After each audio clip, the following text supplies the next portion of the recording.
I want to buy a couple ducks. I don't I'm think bringing so. 2 ducks I to don't the office. This is Early Break.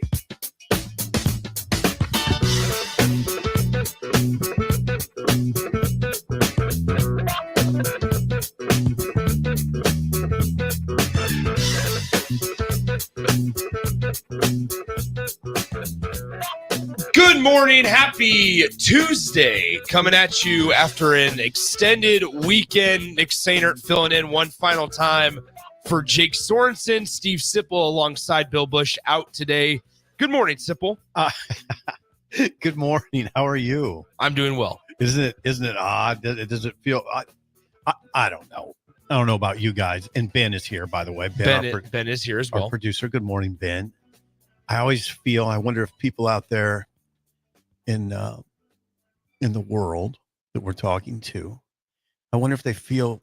I always feel some confusion on a day like this after a long weekend. How was your long weekend? I worked so much. It was not. It wasn't joyous. a weekend. I mean, I think on Friday I was in Manawa. That was kind of fun. Yeah. But you and I were texting back and forth on Friday. Yes. You were on the Hog. I was on the Hog. I wasn't texting from the Hog, but I'd made a stop. But after that, it was pretty much work. Okay. That's unfortunate. I apologize. You can look at it that way, or you can look at it like I'm employed and I have I need a lot of money in my situation. So yeah, no, it's fine. It was fine. I don't know. How was your? It was good. Did you have a relaxing Memorial Day weekend? I had a relaxing Memorial Day. Did you? Had a relaxing Memorial Day. Not as much of a Memorial Day weekend. Okay. Just worked. Work was going to baseball games, various baseball games, whether that's a AAA club or whether that's a Nebraska baseball squad. You saw high level baseball. A little bit, yeah. Yeah. You did. I'm not sure which one was more high level because Nebraska played really well. I don't know if this is a sarcastic text for our first text of the week here. Simple. Jake and Hickman said, can't wait for 2 hours of Nebraska baseball talk. Well, there's going to be plenty of it. I wonder if do you think that's sarcastic? I'm not sure. Jake and Hickman might have to let us know about that one. Jake, are you being serious or sarcastic? Yeah. Please explain. By the way, speaking of explaining, Bill is not here today. He's not. Bill Bush. And it's because his dear mom, had an accident, and Bill told me to pass along that they would appreciate prayers. Okay. So there you have it. I think she's doing better. But yeah, let's just leave it at that for now. Bill, I imagine, could be back with us tomorrow, but he's got to do what he's got to do right now. And so prayers are with the Bush family. Yeah, absolutely. Plans are for the Bush family. Once again, much accepted and much appreciated. So, Simple, I want to know, how was your Memorial Day? Did you do anything extraordinary? Did I do anything extraordinary yesterday? Yes. Oh, I would say, because it was a really nice day outside as well. Yeah, I wrote a column. I did I worked for another entity and I did a podcast, but then I did a podcast and I wrote a column. And as I got done, I went over to a friend's house and he texted me and said, "Hey, I got some wings." Yeah. And I would say it was extraordinary in that they were extraordinarily hot. Okay. Hot. Spicy. Spicy, not temperature. Spicy. Okay. I mean, they were extraordinary that way. And that kind of defined my night because we were drinking Don Julio and lemonade. Oh, nice. and because of the heat of the wings, I was whipping down the Don Julio and lemonade. And that came to kind of define my night a little bit, but I'm fine. Okay, good. I'm fine. I watched the game last night. Yeah. Yeah. I watched Indiana get closed out. Well, they had a chance. They got closed out. Miles Turner might be one of the worst basketball players in NBA history. Former University of Texas guy. And why would you say such a thing? He had hands made of bricks last night. They had turnover issues again late in the game. Hey, I watched the first half from start to finish, and I watched the second half sparingly.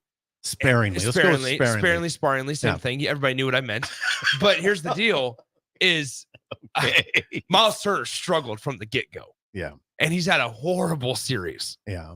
And so we're going to talk later in the show about last night's game. But anyway. Because also now the Mavs have a chance to sweep the T-Wolves tonight. So they do. We'll talk more about that. We'll definitely talk about that. We'll talk more about that. But yeah, just know if you're just waking up that Boston closed out the series with a sweep last night in Indiana. Get Indiana out. They were sort of fraudulent anyway. Remember that they had beaten Milwaukee without Giannis and largely without Dame. Antetokounmpo. Okay, there you go. Largely without Dame too. I mean, Dame only played a game or two in that series, and then Indiana had the good fortune of facing New York, a New York team that was all banged up. Mm-hmm. Indiana does not look like a team that belonged in the conference final. Well, let's be honest here. Is that they were without Haliburton as well last night, though. Yeah, certainly didn't help. I mean, there was 109 left in the second half, and it was tied at 102. They were fraudulent. So I understand that they were fraudulent. I think also the Celtics have a lot to prove, and we'll talk about that later. Yeah, all right, they need a championship.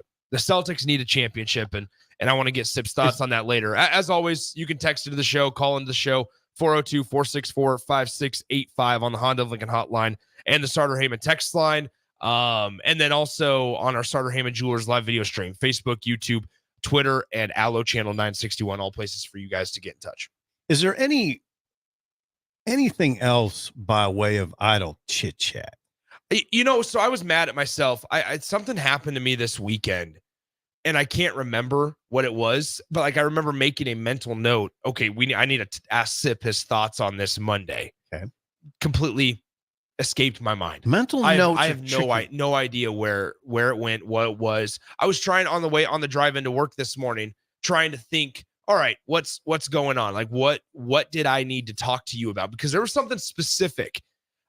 The weekend, so we'll talk about it later. I golfed with AD on Sunday. AD and his two boys. Okay, and then also Jay Jackson, who is the father of the Millard South standout receiver Jackson. Okay, so anyway, Amarion. Thank you. Amarion Jackson. His dad, Jay Jackson. Okay. Amarion Jackson's a player. He is.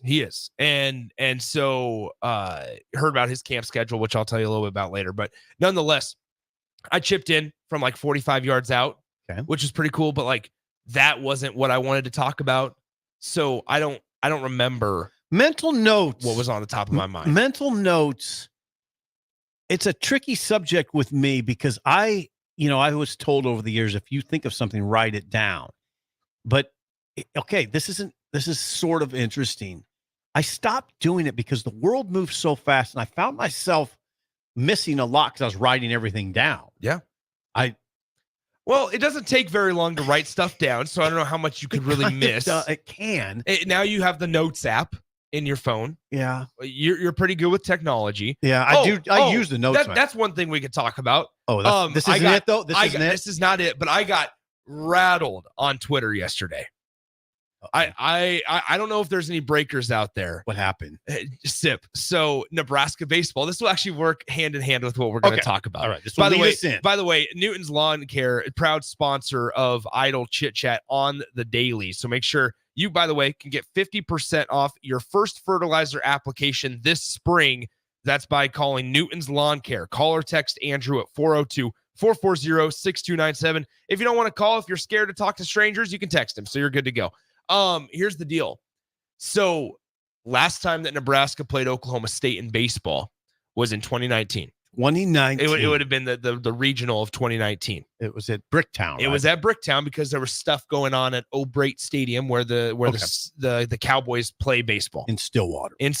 So they played at Bricktown. Great spot, underrated spot. Really good. Bricktown. Yeah. Cool little area to walk around as well. They got the river running through it as well. Here's the deal. So I posted the highlight of Trevor Boone in the top of the ninth inning hitting an absolute moonshot off of Colby Gomez. That was the top of the ninth. It was the top of the ninth. Nebraska's up 5-3. Colby Gomez, former Millard West guy, is on the mound, closer for Nebraska. Runners for Oklahoma State were on first and second base, and Trevor Boone hit his 20th home run of the season. You're going to have to against tell Nebraska. me why you did this. So because that was the last time that Nebraska had to play against Oklahoma State. And if things go the way that Husker fans are hoping to have it go this week, they're going to have to face off against the Cowboys again.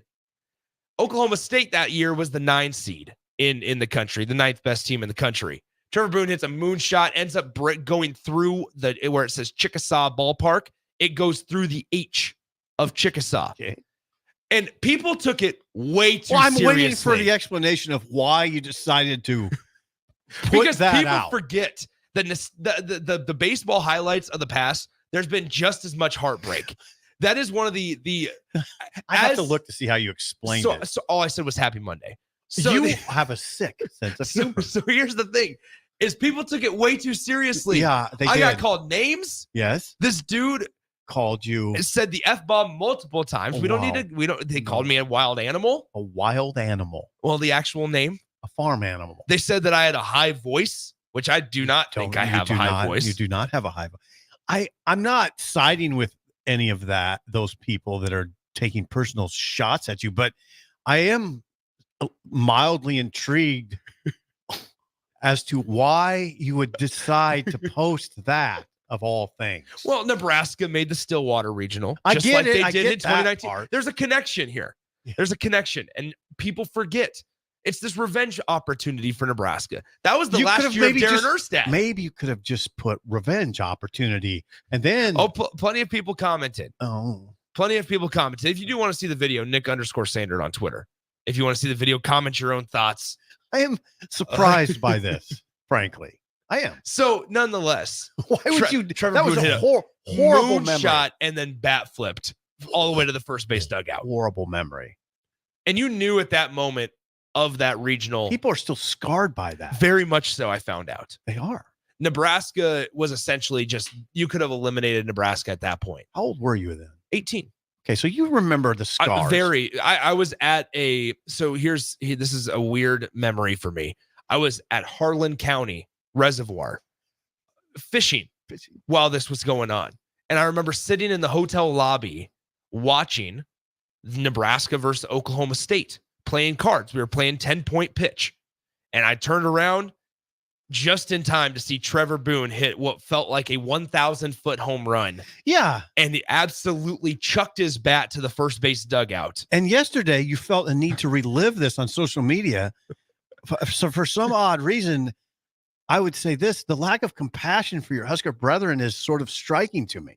Anyway, Let's just put this out there. Let's just put this in their face today. It got people excited about this week.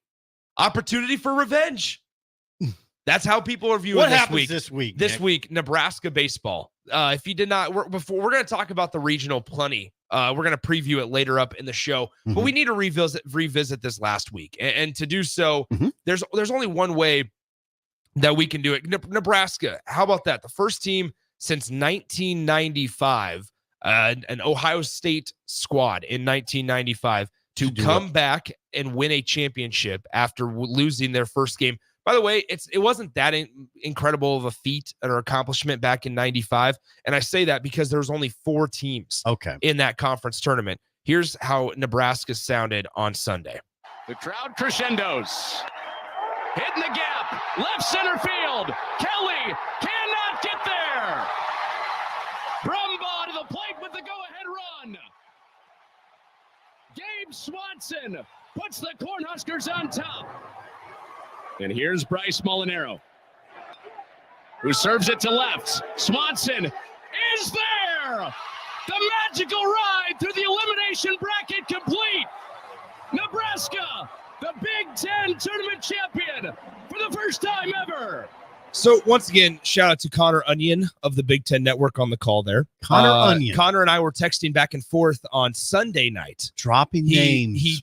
So what happened? He texted me. Swim. So he texted me and goes, how about that magical run by Nebraska? Yes. The 5-game stretch. And he said it was a completely different type of Nebraska team from Tuesday to what we saw on Sunday. On Sunday morning, by the way. And then we were talking about some NCAA tournament opportunities, and 3 Big Ten teams ended up getting into the regionals. But going back to that, you heard a common denominator, and that was Gabe Swanson. I just want to read these statistics for all the folks out there. Gabe Swanson has had a roller coaster of a season. He was really, really talented, really, really good for Nebraska last season. Kind of one of the breakout stars for Nebraska baseball last season for Will Bolt and his squad. This season struggled a little bit, played in 25 regular season games, had hit .217 with 1 home run, had 6 runs driven in, and scored 6 runs as well. How about this? In a 6-game stretch in the Big Ten tournament, he hits .520 from the plate, 3 home runs, 10 RBIs, and 5 runs scored. Gabe Swanson had himself a career week in Omaha at Charles Schwab Field for the Big Ten tournament. But here's the deal, Sip. After that performance, you're thinking, okay, most valuable player or whatever, most outstanding player is the award that they give out. No, Josh Caron. Josh Caron, the junior catcher, draft eligible catcher, I may add, has a new Big Ten tournament record as he hit 6 home runs in 6 games. 5 it was basically he had 2 in 1 game, and that was on Saturday morning against the Indiana Hoosiers, which I was in Charles Schwab Field for those home runs. 430-foot blasts. Yeah. You knew it. The farthest home runs I've seen hit in person. So, yeah, first Swanson. It was interesting to me. Swanson, that double he hit, the game winner, he had 2 strikes on him. He did. Yeah, it's 2 strikes. It was was it a full count? It might have been a full count. Anyway, potentially Brumbaugh was the pinch runner at second base. There's a Caden Brumbaugh. Former Oklahoma State guy. There's a lesson that you would understand because you were a fabulous catcher for Lincoln Pius. You have a baseball background, but for the kids out there, I'm not joking about this.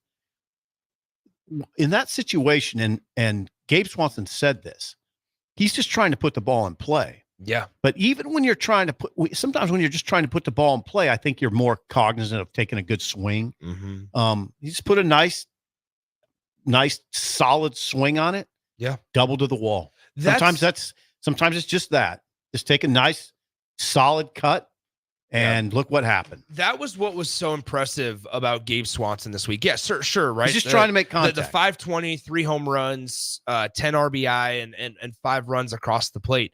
Truly impressive. Don't forget what Gabe Swanson did on what would have been Wednesday against Purdue. Nebraska's down 1-0 after Brett Sears allows a solo shot in the bottom of the first to Purdue.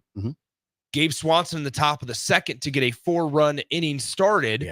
Draws a 12-pitch at bat. Right. It ends in a walk, right? You look at the game book and you go, all right, it's a walk. That doesn't really do a whole lot. Obviously, it's a free pass that the Boilermakers didn't want to surrender, but it was the way that it happened, right? He was down in the count early. He fouled off 6 or 7 pitches straight and ends up taking a 12-pitch walk. Things like that can spark a team. Right.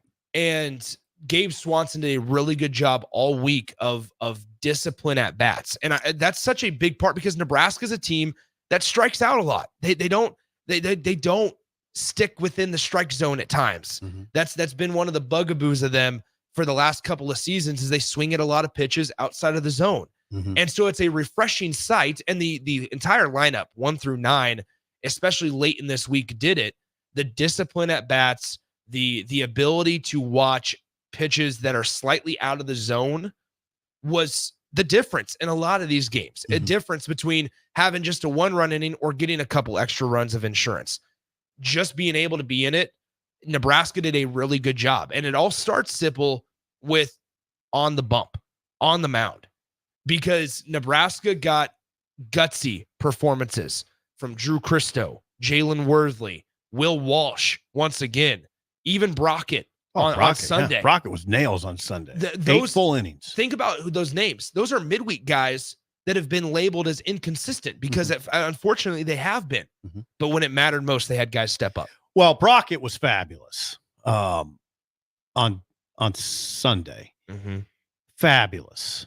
I mean, when you watch him right now, you'd say, wow, how could he have struggled to the point where he was at times left off the travel roster? Yeah. He didn't go to some Big Ten travel games. It was the game that Kansas State was the first time he was back. Like that was before Kansas State, he was not on the travel roster. And I say Kansas State because of the no-hitter. Right.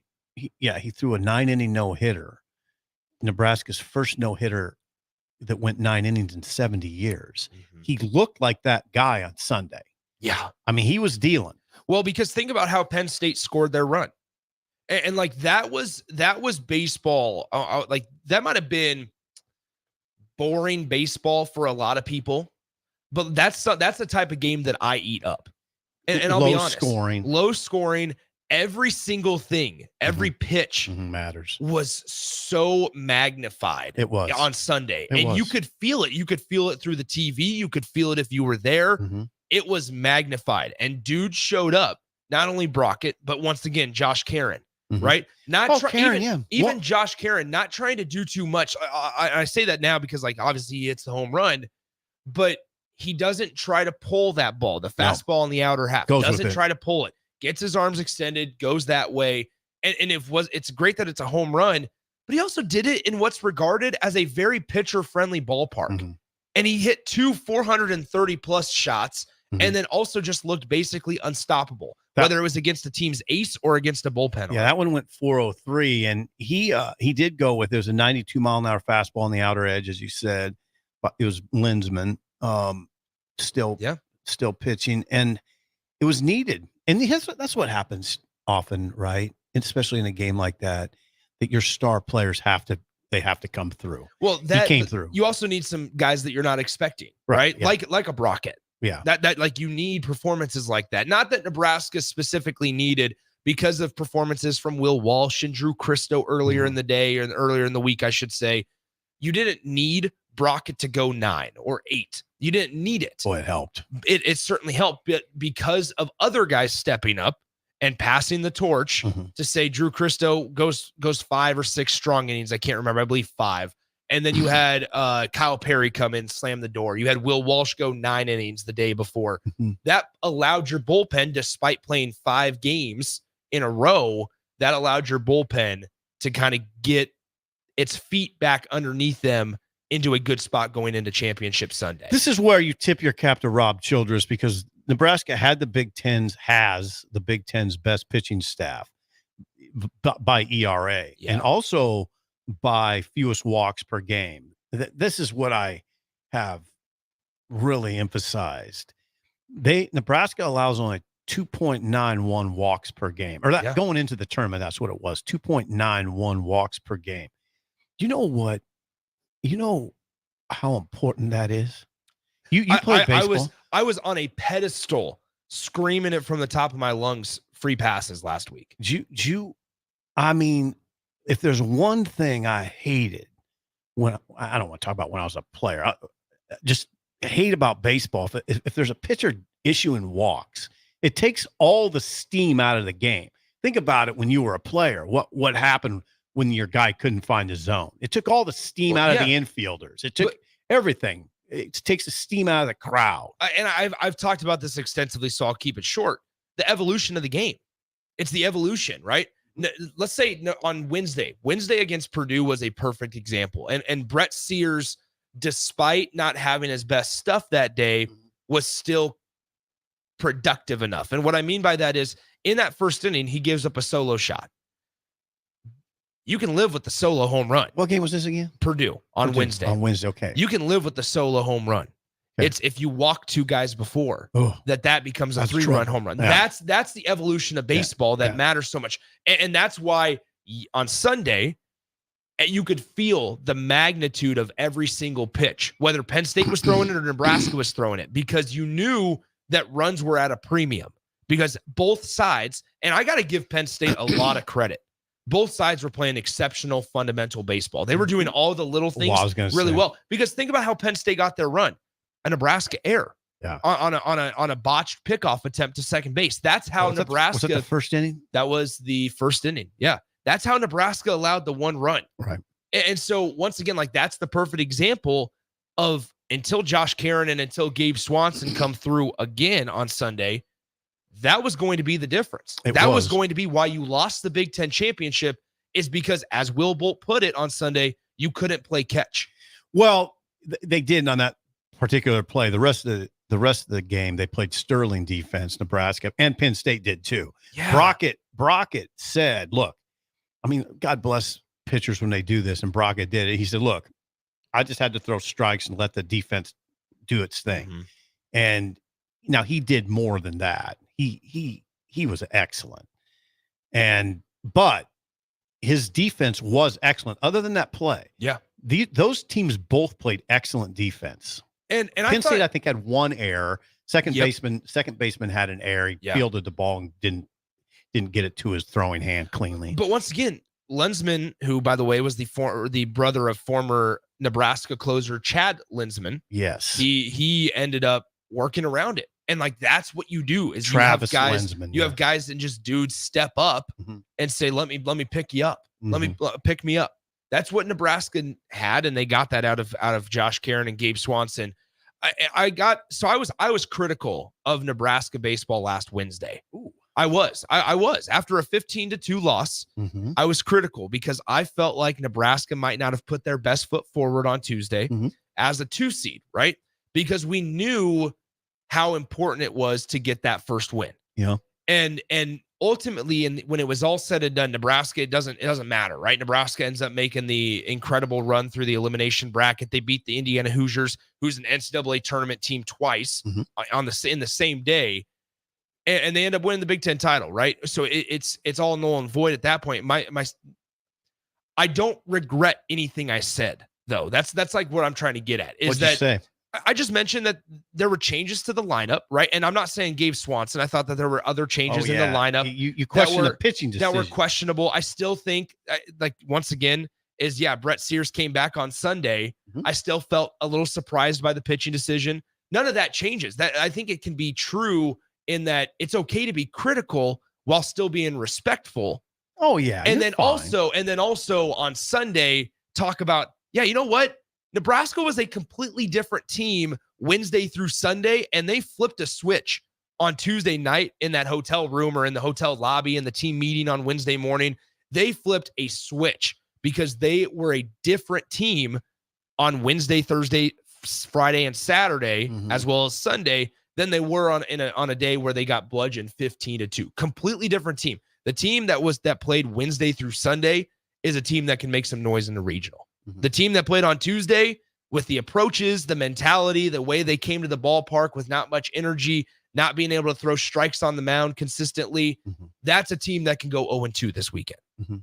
It doesn't matter who you play. You could play the worst team in the country. And if you're making errors, you're walking dudes, and you're not getting timely hits or doing your job at the plate, you're most of the time going to be on the wrong side of the scoreboard. Yeah. I mean, yes, I can't disagree with you. I don't fully buy into the fact they appear to be a completely different team. They were still at that point in the season, you sort of are who you are. They just had a bad game. I suppose so. They just had a bad game. I mean, it was a bad game, and that happens. See, what I've learned over the years, youngster, thank you, is not to necessarily overreact to a blowout loss. It's still just a loss. Now, me and Jake have butted heads. Jake Sorensen, my good friend and co-host, butted heads on this for years, where he would say, 15-2, it's going to be hard to rebound. That's devastating. And I'd always be like, no, not necessarily. It's just a loss. It happens all the time in the NBA finals or in the NBA playoffs, for instance. The team gets blown out and then wins the next game. It happens all the time. So I didn't look at like the Ohio State loss necessarily as, oh God, they're not ready for this tournament. I just looked at it like, yeah, it was a bad night. I think they're not a bad team. I didn't look at it as they're not ready for this tournament. I think I looked at it as you're a number 2 seed. And it was it was frustrating because we talk about with Nebraska football too, like show up to play. And it just felt, I think on Tuesday, like Nebraska just didn't show up. Yeah. So when you say flip a switch, I'd be interested to hear what Will Bolt would say about that. Did they flip a switch? Did they feel like they had to flip a switch, or did they just say, look, guys, I mean, it was a bad game. Let's just go. I think Josh Caron said, I actually know for a fact in the post game on Tuesday, Josh Caron said, we need to come to the ballpark tomorrow with a different mentality. Okay. With a better mentality. In that regard, they flipped a switch. And so that's the way I'm looking at it. And I think like you saw it. And once again, it frankly started and sparked by Gabe Swanson's 12th pitch at bat in the top of the second inning. against Purdue. where Nebraska had incredible approaches at the plate. Mhm. And what I mean by that is 3-1 counts, you're searching fastball and you're ready to hammer the fastball. 2-0 count, same thing. You are looking, as cliche as it sounds and minimal to people that might not follow the game of baseball, having a going up with a plan and an approach at the plate, Mhm. you can tell a difference just as a spectator Mhm. and I'm not saying guys are looking to walk, but are guys looking to attack. Mhm. And Nebraska Wednesday from that second inning on, Mhm. every single at bat, it felt like they were going up there with a purpose. And it didn't feel like that on Tuesday, unfortunately. I hear you. Okay. Big picture. Zoom out. Zoom out. Did Will need this? Did Will Bolt's program need this? I think that played into Zoom out. I think that played into the frustration on Wednesday. Yeah. I mean, I would be, I think, incorrect if I said that. Fan frustration. Fan frustration. Also, you're now, I mean, almost 4 years removed from 2021, which was a big Nebraska year. Obviously, made the regional. 34-14 in 2021. Yep. 31. You won the Big Ten regular season. They didn't have the tournament that year. Right. I think after these last 2 seasons, also Sip. Once again, I think Will Bolt and his staff needed this because you also there's obviously new leadership in charge, right? And so you wonder. Oh yeah, that piece you mean of it. The new AD, the new boss. Yes, Troy Dannon. Yeah, the boss. And I'm not saying Will Bolt's on the hot seat. No, he wasn't on the hot seat. I'm not saying that at all. I think though some uncomfortable conversations regarding expectations about being able to perform in the postseason would have been brought up if Nebraska went 0-2. Right. And fortunately enough, they didn't, right? And on our day today is going to be much more exciting because Nebraska ends up winning the Big Ten championship. And going to Stillwater. Which we'll get to. But here's the thing about Will Bolt. Once again, let's walk through post-Arkansas, post-Fayetteville, where Nebraska went to, I believe it's game 7 against of the regional, and they ended up taking Arkansas, who was the number 1 overall seed in that tournament, 2021 to the brink. Right, so that was 2021. Yes, down in Fayetteville. 2022, you followed that up with missing the Big Ten tournament and therefore missing a regional. To 23-30. 2023, you make the Big Ten tournament, fail to make a regional, and so now you're sitting here going, you feel kind of segregated away from what you had the success in 2021. You're looking for another taste of postseason success. Now they were in safely in the tournament going to Omaha. Regardless. Yeah. Yes, but, absolutely. But the fact, and I agree with you, if they would have went 2-Q, as they say. Yeah. People I don't know that they'd put Will on a hot seat. No. Some irrational people would. Yes. For sure, because it would be immensely disappointing in that moment. And some people just react within a moment and they don't step away. It would have been immensely disappointing. You would have had, Nebraska would have had a chance to rebound in a regional. But this is just, I think this is a jolt for the program. I absolutely agree. I think it's a jolt for Will. I think it affirms how valuable Rob Childress is. The pitching staff is excellent. Yeah.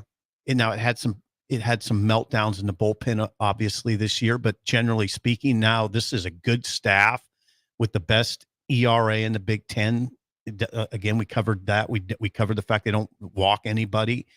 And Rob is really good calling a game. You saw that in Omaha. It doesn't get much better when it comes to a coach calling a game.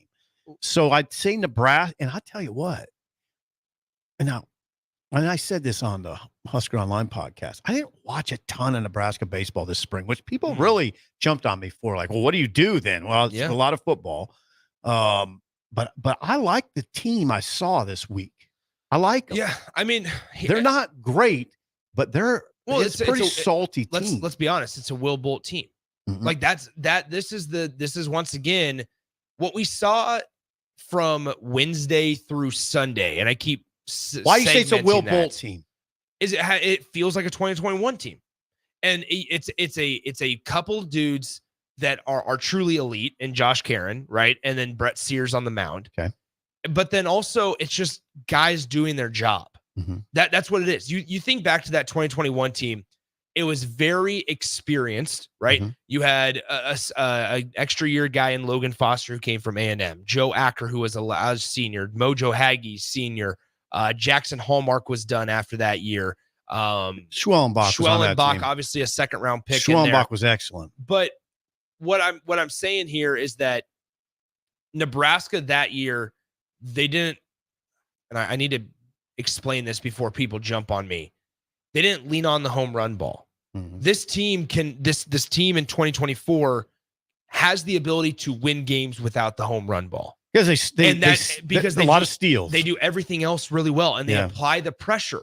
Obviously, it's great when Josh Karen and Gabe Swanson can combine for 9 home runs in 6 games. That's great. Yeah. But you don't need that. Nebraska, this team doesn't need that. It felt like in last season with Max Anderson, Bryce Matthews, that was a team that attempted to try to be a home run hitting team. And when I talked to Lance Harvell preseason, he mentioned, he's like, we got to get back to what we were talking about in 2021. We got to get back to that mentality. It's obvious they coined the phrase that gritty over pretty approach, right? Mm-hmm. But basically it's apply pressure on the base paths, which they did, which they do. Riley Silva is one of the best base stealers. I think and base they runners in the country. They had 86 steals going into the tournament. I mean, that had to lead the Big Ten, right? If it didn't, it was close. They steal a lot of bases. They do apply pressure. That's the kind of team I did envision when Will was hired. I pushed hard for Will to be hired. I mean, I thought it was a great hire at the time. I still think it's a great hire. It looks better right now, obviously. Yeah. And they have a lot of, I mean, it kind of goes without saying, but we'll say it anyway. They have a lot of momentum going to Stillwater. They do a lot more than if you would have fallen on Wednesday. Yeah. Does that matter? How much does that matter?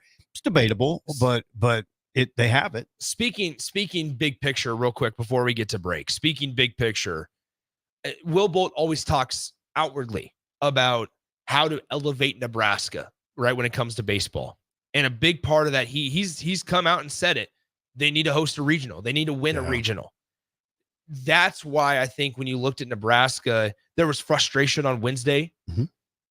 From a lot of the groups that were not just over the top, like actual purposeful criticism, which doesn't have to always have this negative feeling attached to it, I think. Mm-hmm. And so it's this thought of, you asked how big is it for Will Bolt? This is another shot to win a regional. This is your first shot in 3 years since 2021 to win a regional. That was in 2021. You think about how that started, where Nebraska was. That was Will Bolt's first full season as the head coach at Nebraska. And he does that, right? So now expectations are high, and you unfortunately followed up. And it's not like Nebraska didn't have talent these last 2 seasons. They had 2 draft picks in the middle or in the infield last year, and you were unable to get any results out of it. So now to come back, right? And yes, Nebraska, Josh Karen is going to be drafted. Josh Karen is a draft guy. He's not going to be back next year. Nebraska doesn't have multiple guys that are going to get drafted like they have had in years past.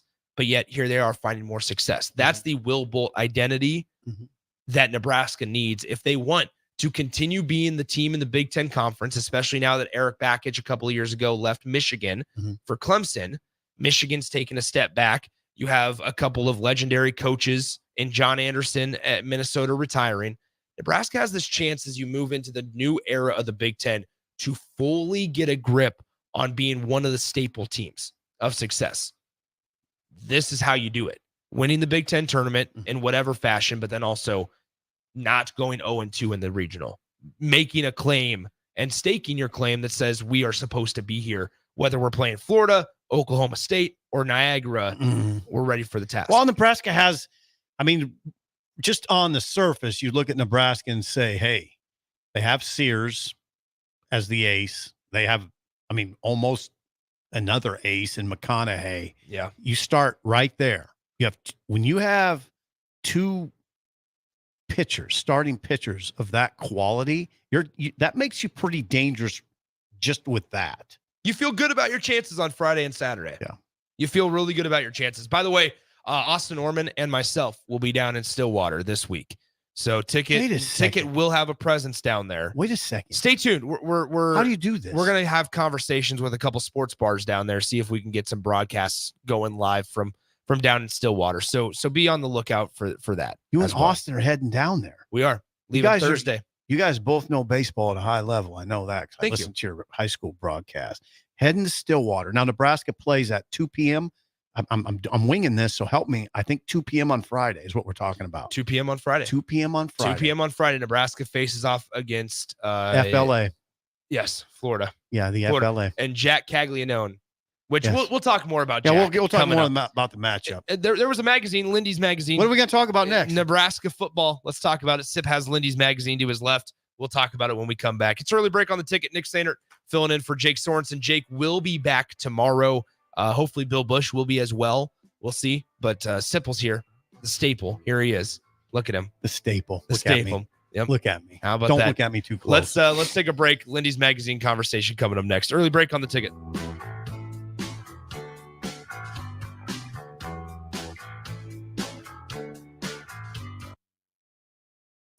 You're listening to Early Break with Steve Sipple, Jake Sorensen, and Bill Bush on 93.7 The Ticket and theticketfm.com.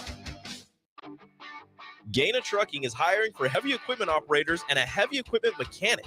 Working at Gaina Trucking is a great career with excellent team culture, with benefits package including competitive pay based on experience, health, vision, and dental insurance, and a 401k plan. If you're looking for a new job as a heavy equipment operator or mechanic, apply online at GainaTrucking.com or call 402-794-5000. Start your career today at Gaina Trucking. Liberty Law Group is committed to the pursuit of justice for those that have been injured. My name is Eric Hagan, attorney with Liberty Law Group. If you've been injured in an accident that wasn't your fault, call 877-42-LIBERTY. Our detail-oriented trial attorneys are committed to the highest quality legal representation. At Liberty Law Group, we will fight for you. Call 877-42-LIBERTY. Once again, that's 877-42-LIBERTY. This is Coach Bill Bush. You all know my passion for Nebraska. Having coached all over the country, I can honestly say there is no place like Nebraska. You know where there's also no place like? Midwest Bank. Midwest Bank has proudly served Nebraska for over 70 years, and they're located in 9 different communities. Midwest Bank is ready, willing, and able to meet all your personal, business, and agriculture needs. Your community, your bank, and mine, Midwest Bank. Find out more at Midwest Bank. Member FDIC. Rosie Sports Bar and Grill, open for lunch and dinner at 1501 Center Park Road. Looking for a job that feels like family? Join Lincoln Industries, where tradition meets innovation. They're a family-owned, privately held manufacturing company with a passion for excellence and a commitment to their community. They have openings on all shifts at both the main plant and air park facilities, offering flexibility to fit your schedule. Whether you're a seasoned professional or just starting out, there's a place for you there. At Lincoln Industries, they invest in their people's success, providing opportunities for growth and advancement. Apply now and become a part of something special at Lincoln Industries. The end of the school year is drawing near, which means graduation parties are coming soon. Are you prepared for that if you're hosting? Fierce Cheese Spread is the dip that brings everyone together to celebrate graduations and to close out a great school year. And it goes well with crackers, meats, soups, and more. How could you throw a party without it? Get to your local grocery store today and load up on Fierce Cheese Spread. No graduation party is complete without it. Spring sports are here and it's time to upgrade your equipment. But don't go rushing to your big box store. Play It Again Sports is your place to go for all spring sports equipment for baseball, softball, golf, and disc golf. Play It Again Sports has quality, slightly to gently used equipment, and 50% of their inventory is actually new equipment. And don't forget, buying from them is a great way to get new products with great discounts by also bringing in your used items for store credit or cash on the spot. Play It Again Sports at 48th and Vine. Unearth the secret to long-lasting tires at Tread's Central Tire Pros, a league apart in commitment, service, and expertise. This isn't just about rubber meeting the road, but trust, safety, and surety converging in perfect harmony. This is where expectations are exceeded every time. Make your appointment today at Tread's Central Tire Pros, just south of Cortland on Highway 77, or visit our website to explore our services. Remember, when it comes to tires, choose Tread Central Tire Pros because we tread differently. I'm Dave Austed. And I'm Ryan Austed. Every golfer will get value from being custom fit. The truth is, the higher handicappers will get more value from being custom fit than the low handicappers. It's changed so much since my dad started the business in 1963. We now have hundreds of thousands of dollars in technology, and we know exactly what the spin rate is, what the launch angle is. We encourage you to bring your current clubs in now, and we can compare it. And guys walk out of the store knowing that the purchase they just made is going to give them 21 more yards off the tee box. Play better, have fun, and shop Austed's. Grandma and Grandpa, Mom and Dad, then the kids, and now the grandkids. Judson Irrigation has provided lawn sprinkler system design, installation, repair, and service to 4 generations. They're just like members of the family. Loyalty, trust, service. It's what you deserve and expect from Judson Irrigation. Keep summer green. Call Judson Irrigation 402-420-6277 or judsonirrigation.com. Garage doors can be expensive. Are you keeping yours in the best condition possible? This is Cameron Hall with Doors Plus. Doors Plus is a locally owned business that prides itself on the fast, reliable, and friendly service. Doors Plus offers flexible scheduling so you can book an appointment that fits your busy day. My team and I will come out to your property, both commercial and residential, and provide you with the necessary information you need to make sure your garage door is in working and smooth condition. Give Doors Plus a call today at 402-590-5800 to book an appointment and learn more about our preventative maintenance plans. Doors Plus, garage doors, and more. This good morning, little brother. is Early Break with Sip and Jay, brought to you by Dana Trucking. Weekday mornings from 6 to 8 on 93.7 The Ticket and theticketfm.com. Back here, Early Break on The Ticket.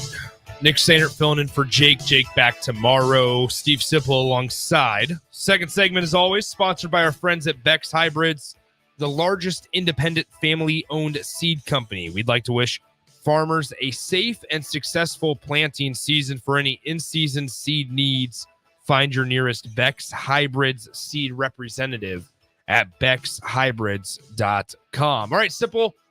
Good stuff on Husker baseball in the first segment. If folks missed any of that, you can check it out on our podcast page. We'll look at the regional coming up in the 7 o'clock hour. So we'll give you a little bit more insight on Nebraska, Oklahoma State, Florida, and Niagara here in the 7 o'clock hour. But first, we got to talk a little football as Lindy's magazine finally comes out. Nash Huntmaker on the cover of it as well.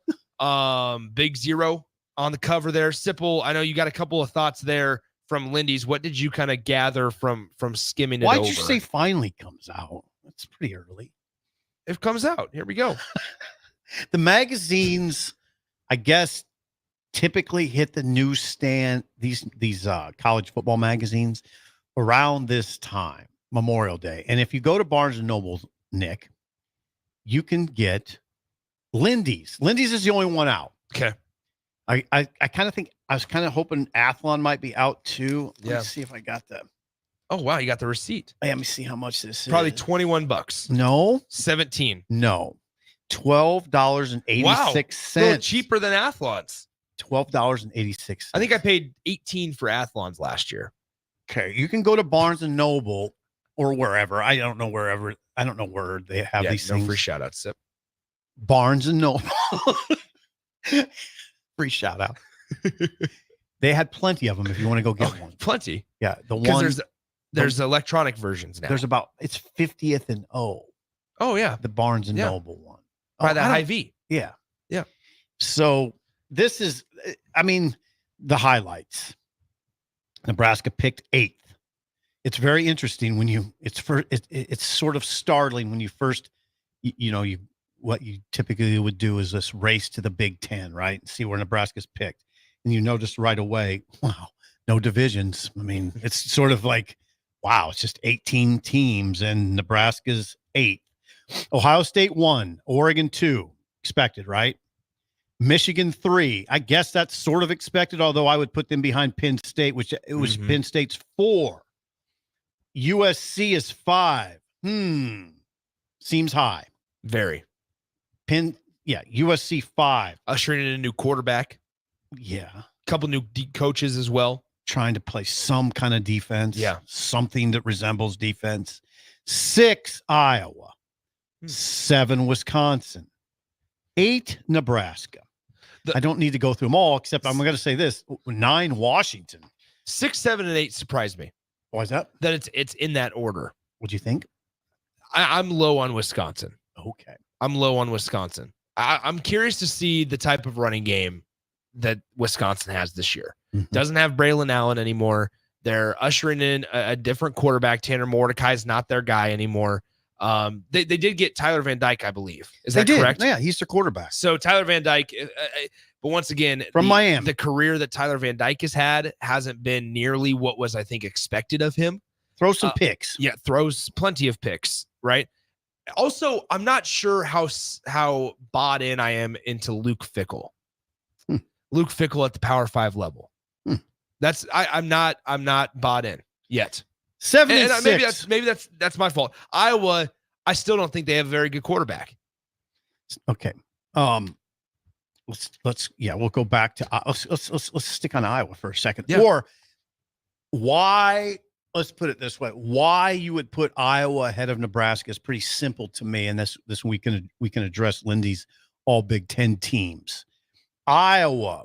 Why would you pick Iowa ahead of Nebraska? Well, one reason might be that Iowa has 4 first-team All Big Ten players by Lindy's. Nebraska has 0. That matters. It always matters. Now, Nebraska light on the All Big Ten teams. Just Nash. So Nebraska on the second team just has 1 player on offense and defense, and that's Nash Hutmacher. Okay.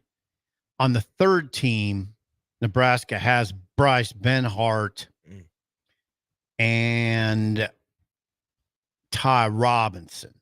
Bryce Benhart, third team offense, Ty Robinson, third team defense.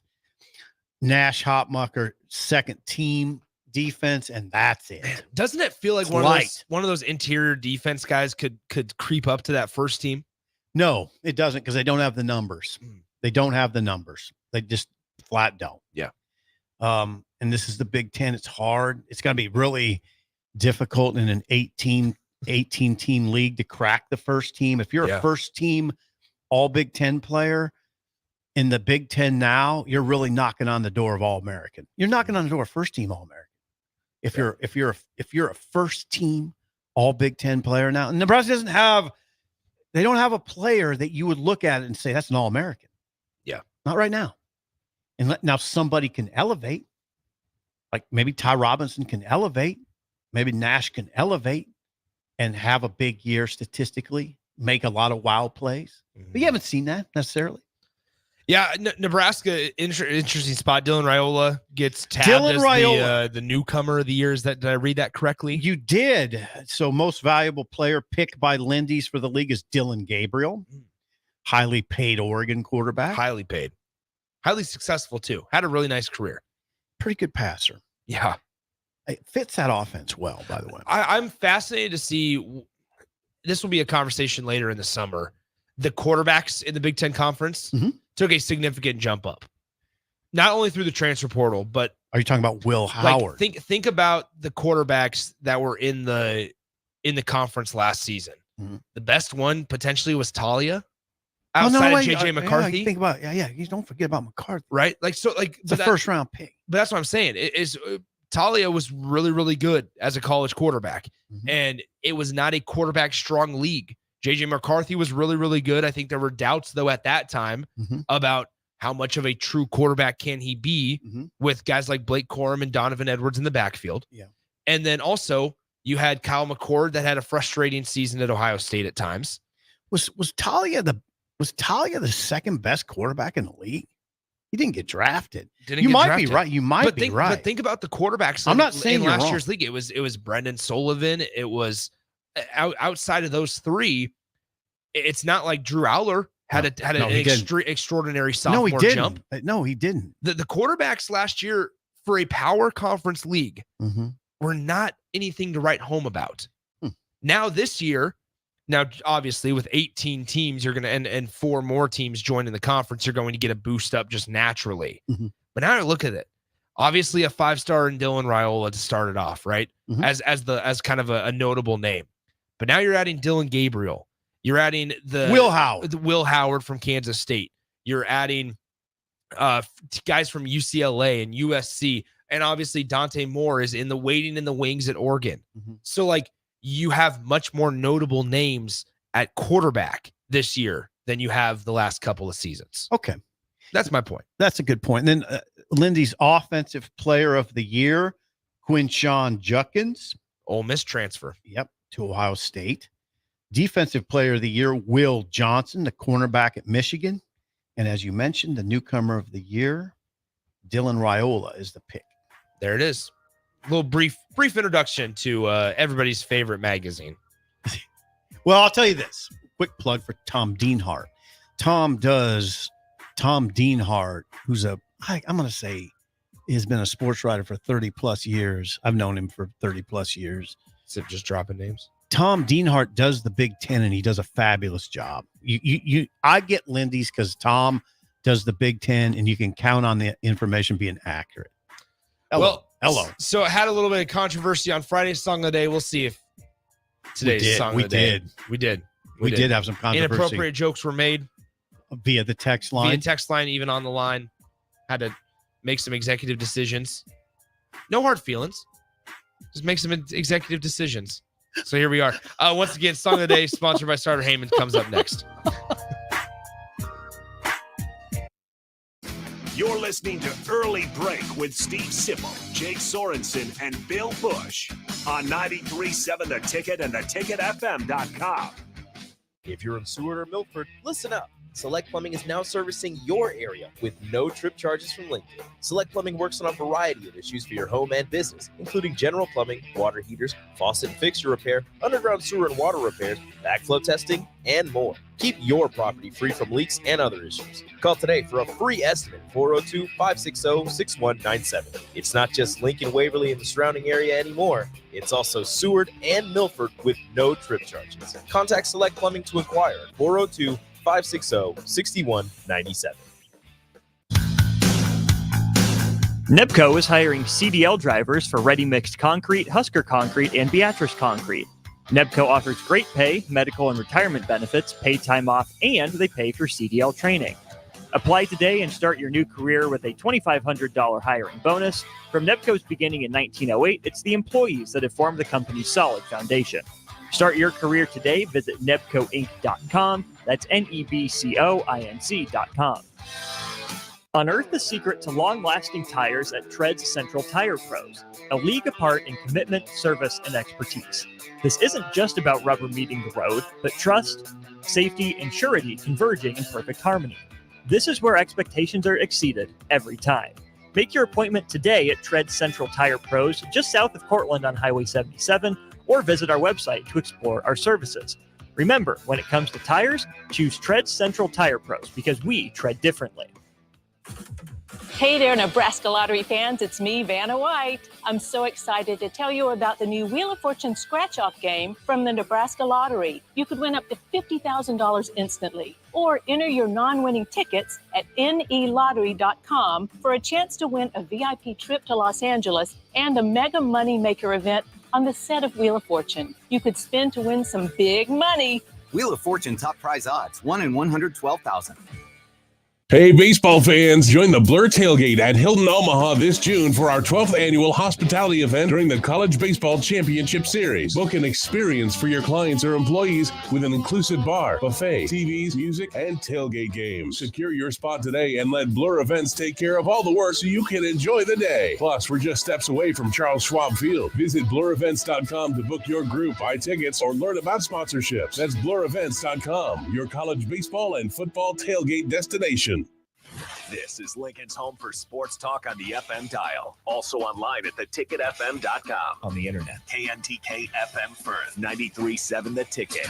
You love to bash his sports takes. Now, will you feel like an idiot if you're No, a big tough? never feel like an If idiot. you're a big tough guy this morning, But you really love to voice your displeasure for his music choices. he stumbled on an issue that I did not think would generate this much passion and discussion. It's time for Jake's questionable song of the day on Early Break on 93.7 The Ticket and theticketfm.com.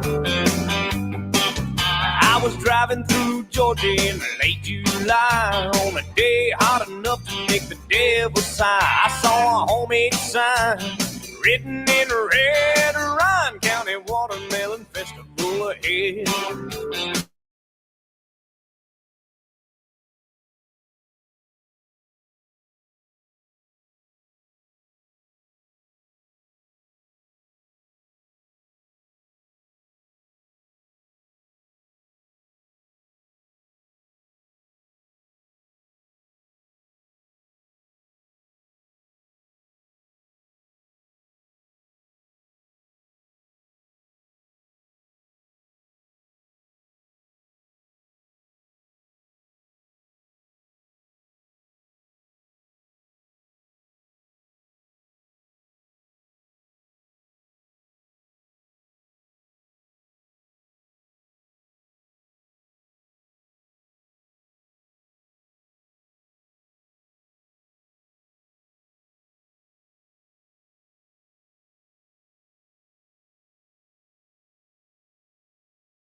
The song of the day today is Watermelon Crawl by Tracy Byrd, released in 1994. Initial thoughts here, Sipple. What are we thinking? How are we feeling on the Watermelon Crawl? I intensely want to dislike that song. I can't.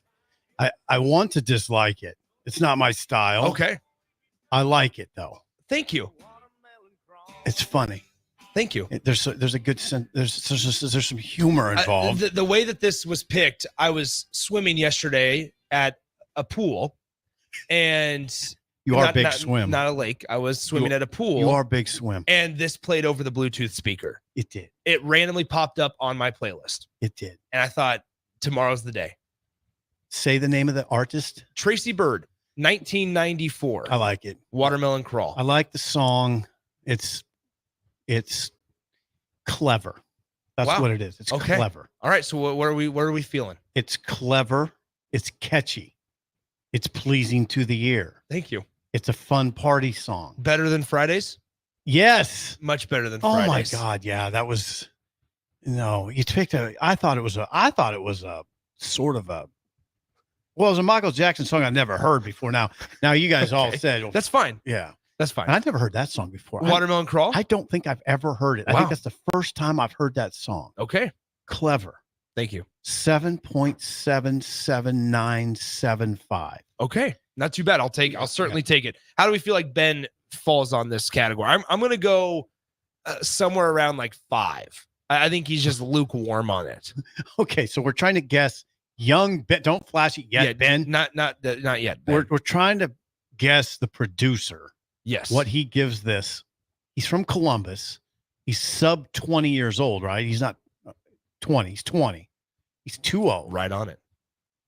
He's got some massive flow. Hair. Yep. Not the bars. He doesn't spit bars. I'm going to say 6.1. Okay, I'm going to say a little lower than that. I think 5.2. 4.2. You nailed it. A little lower. Little lower. All right, let's get to the 4.2. That's all you can do, Ben. Ben's probably not a country guy. No, not a country guy. There it is. That's all right. All right. So once again, Tracy Byrd, here we go. Let's get some ratings. First, from the YouTube stream, Moonbot gives it a 4.8. G Wayne 2.7. Moonbot added that nostalgia helps, but not for much. Steven says better than Michael Jackson by a mile, but still gave it a 3.0562. All right, here we go. Let's go to the text line now. We have kind of all over the map once again. Dino 8.8, Guilt Nerd 7.1, Triple H's dad gives it a 6. Jake and Hickman says 1.4, not a fan. Rod in South Lincoln gives it a 6.0. The Bandit with a 7. 8717 says in all capitals, we landed on the moon, a 9.9. Okay. Sean in Omaha, though, says, good God, Nick, 1.1. Sean. So there you have Sean's it. with us all the time. Ryan in California gives it a 9.1. Craig gives it putrid, negative 5,000. Wow. You're getting, it's all over the map. Nate in Dorchester says, certainly can't go wrong with Watermelon Crawl, 9.3. Great. Nice job, Nick. Ellis in Illinois says, love country, but it was too honky tonk. Gives it a 4. Gator says 2.1. No words for Gator. Kent, good Tuesday startup, 8.1. We have Kiffin in Columbus, gives it a 1. Down, how about that? Nick the Quick says 8.4, great one. How about this? 2393 says in all caps, Nick, that song is a banger. It's a 10 all day. Time to crack open a Cornhead lager and party from Husker Rick. What time is it? 7:06 a.m. 7:06. Mike is mad because I didn't take a chance. He says, come on, take a chance. 0.000. Ron gives it a 0.00. Sorry, Nick. He says country music triggers my depression. Fricky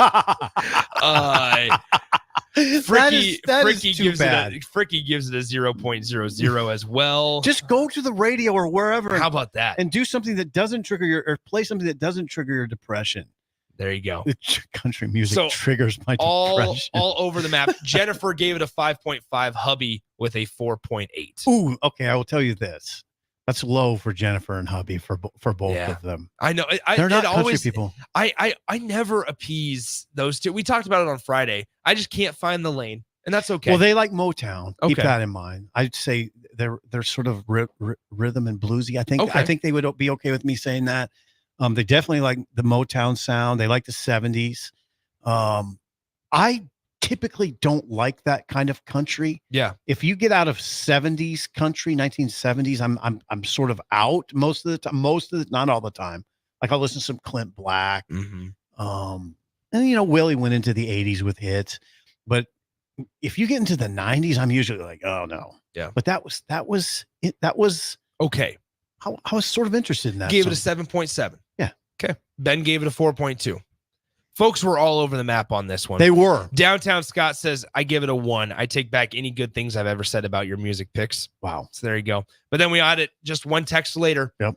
Says, finally, some decent country music. MT Husker says 8.0. See, that was all over the map. Yeah. As somebody said it on the stream, Moonbot, it's an incredible, questionable song of the day. Yeah, it is. There it is. It is. A couple more from YouTube. Hey, can I say this? You kind of hit a sweet spot there. Couple more from YouTube that we didn't get to. Bolt gave it a 5.5555, and then Brown Magic said 4.8. I will say this. So there. Can I say something? Can I say something? Yeah. It is Tuesday after a holiday, and we have a full deck of people. We have a full crowd. Oh my gosh, hundreds just on the stream. The stadium's full. Yeah. Thank you guys I for joining us. This is you never know what you're going to get on a post-holiday situation. It's sort of it's kind of a sleepy time. Yeah. But people are up and ready to roll. I think all 13,300 people that were at Charles Schwab Field for a 10 a.m. Big Ten championship are probably with us. Thank you for acknowledging that, by the way. 10 a.m. game, 13,000 Nebraska fans. That took some doing for a lot of people because, for instance, Sean Callahan took his young daughters there. They had to get up at 6:30 in the morning to get there. You have to get from Lincoln to downtown Omaha in time for the game, get all situated. That was impressive. The Big Ten moved the game because of the threat of storms that ultimately wasn't never a threat. materialized. It was 2 p.m. as the original start time. Yes. Moved it to 10 a.m. I got to tell you, I reveal things on the radio. Sometimes it suggests I'm not very in tune. I had no idea. I was like, they're playing it. I turned on the radio. I was like, this must be a replay. No, that was the game. Simple. I know. It's okay. It's okay. It's not a great look. It's not a horrible look, to be honest. It's a horrible look. Ben? You didn't know that Nebraska was playing in a Big Ten championship game. Well, I thought it was at 2 o'clock. But as somebody that is on social media, that's the one thing about you is you don't have the older person excuse of it's on social media. I don't do that. Oh no. You are alive and well on social media. Kinda. But Sunday, you posted an article at 5:30 this morning. Yeah, because I got to. Sundays, Sundays, I'm a little, I kind of take a step back usually a little bit. Well, that's fine. They announced on Saturday that the game was going to be at 10 a.m. So once again, you don't have much of an excuse. It's not like they woke up and said, you know what?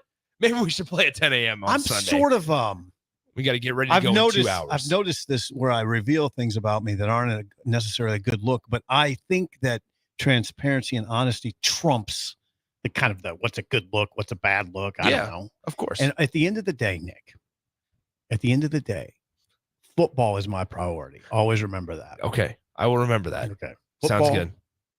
That's the deal. Well, nonetheless, once again, the song of the day, Tracy Bird, Watermelon Crawl, released in 1994, all over the map. Good job. Literally all over. The scores were all over the map. Scores were all over.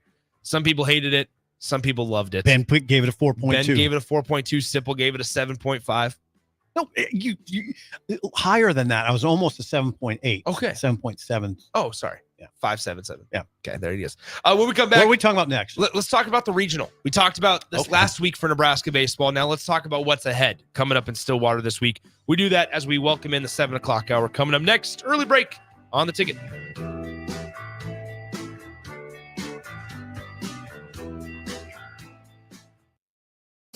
You're listening to Early Break with Steve Sipple, Jake Sorensen, and Bill Bush on 93.7 The Ticket and theticketfm.com. Constructors is now hiring for all positions, with laborers starting at $23 and up based on experience. Constructors has immediate job openings for laborers, mechanics, bridge builders, operators, and drivers. Start your new career today. Constructors offers great pay, health, dental, and vision insurance, paid time off, paid holidays, and so much more. Join the crew today and be a part of Nebraska's oldest paving company dating back to 1908. For a complete list of openings and to apply online, visit constructorslincoln.com.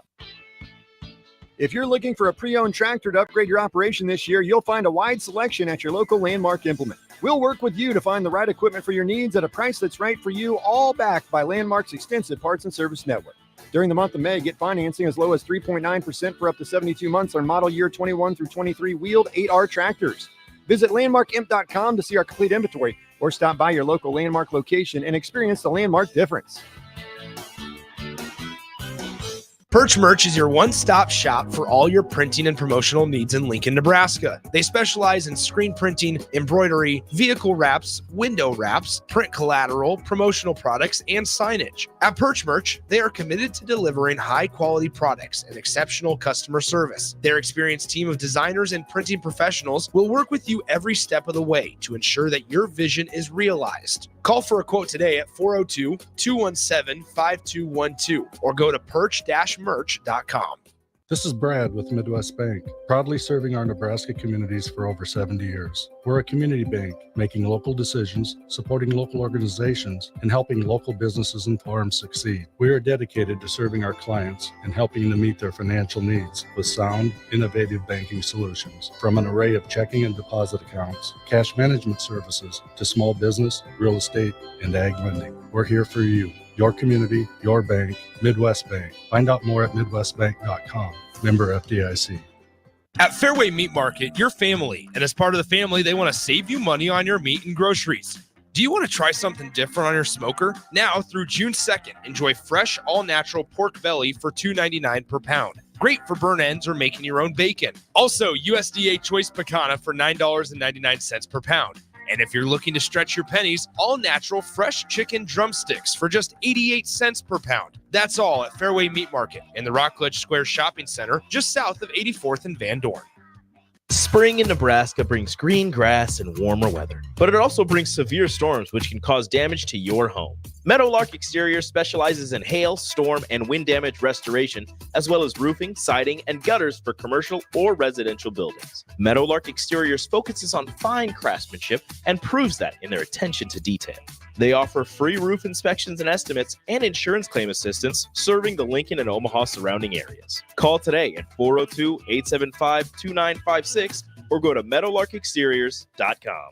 Are you looking to get into the electrical construction industry or wanting a new scene? The electrical workers of Local Union 265 are now hiring licensed journeymen and apprentices and are offering great pay and benefits. Call Mike at 402-875-1034 to apply. Start your electrical career today. Rashawn Jackson here for Bauer Underground, who has been serving local contractors and utility contractors all across the state since 1997. When you see the black and white trucks, you know the baddest dudes in the business have arrived. Bauer is currently looking for equipment operators, laborers, diesel mechanics, and aerial linemen. Join the brotherhood built on hard work, authentic people, and pedigree of success. Bauer, a family-friendly company who reminds you, go Big Red! Looking for a job that feels like family? Join Lincoln Industries, where tradition meets innovation. They're a family-owned, privately held manufacturing company with a passion for excellence and a commitment to their community. They have openings on all shifts at both the main plant and air park facilities, offering flexibility to fit your schedule. Whether you're a seasoned professional or just starting out, there's a place for you there. At Lincoln Industries, they invest in their people's success, providing opportunities for growth and advancement. Apply now and become a part of something special at Lincoln Industries. Far too many kids in our community face extreme challenges due to homelessness, abuse, and neglect. Despite the troubles these kids face, we believe in them. Believe in giving them the safety and stability they deserve. Your gift on Give to Lincoln Day will help us provide services to meet kids where they're at, while also showing them how far they can go. Please make your gift to Cedars on Give to Lincoln Day. Play ball! Ready to unleash the fun with Salt Dogs Baseball? Join us at Haymarket Park for 50 action-packed games running through August. Stay ahead of the game by visiting saltdogs.com for updates on exciting promotions, giveaways, and events happening each week. Experience a change-up from your typical family night, or make it a Grand Slam good time with friends and coworkers. Strike three, you're out! Don't miss the fun happening all summer long. Visit saltdogs.com to get your tickets and unleash the fun. This is Lincoln's home for sports talk on the FM dial. Also online at theticketfm.com. On the internet. KNTK FM Firth, 93.7 The Ticket. Wake up, Lincoln. I overslept. Damn rooster didn't crow. It's time for Early Break. Sponsored by Midwest Bank. Live from Lincoln, America. Here's 93.7 The Ticket's Jake Sorensen. I'm wrong, but I'm not. Husker Online, Steve Sipple. If I were a feral cat. And longtime college football assistant coach, Bill Bush. You get one team. Mine's the Houston Oilers. I'm not the Texans, and I'm not the Titans, so I'm out. This is Early Break. The crowd crescendos. Hitting the gap. Left center field. Kelly cannot get there. Brumbaugh to the plate with the go-ahead run. Gabe Swanson puts the Cornhuskers on top. And here's Bryce Molinaro, who serves it to left. Swanson is there. The magical ride through the elimination bracket complete. Nebraska, the Big Ten tournament champion for the first time ever. That is how it sounded on the Big Ten Network on Sunday. Nebraska baseball wins the first Big Ten tournament in their existence. Obviously, regular season champions back in 2021. They win the tournament here. They were going to be in the tournament in the regionals, no matter what, going into Omaha, even if they went 0-2, but yet they do earn that automatic bid. The Big Ten Conference gets 3 teams in, two at-larges in Illinois and Indiana. Indiana better of a surprise, right? It's somewhat. I thought that they played their way in this last week. Okay. This last week certainly played their way in as a 3 seed. They got a tough draw. They go to Knoxville. They are in the Tennessee Volunteers #1 overall seed regional. As a 3 seed, they will face off against 2 seed 41-18 overall Southern Miss later this week. Regionals, for the folks that might not know, go Friday through Monday. So it starts May 31st, and it will end on June 3rd if they get all the way to the end. Could end on Sunday if necessary at times. Nebraska plays at 2 p.m. against the Florida Gators. Before we really look ahead, I know Sipple, Indiana's coach had some praise for Nebraska, but then also Mike Gambino of Penn State did as well. Gambino and Mercer. The Indiana head coach said this about Nebraska. He says they're going to have a real chance to make this again, Jeff Mercer, Indiana, of Nebraska. They're going to have a real chance to make a run in the postseason.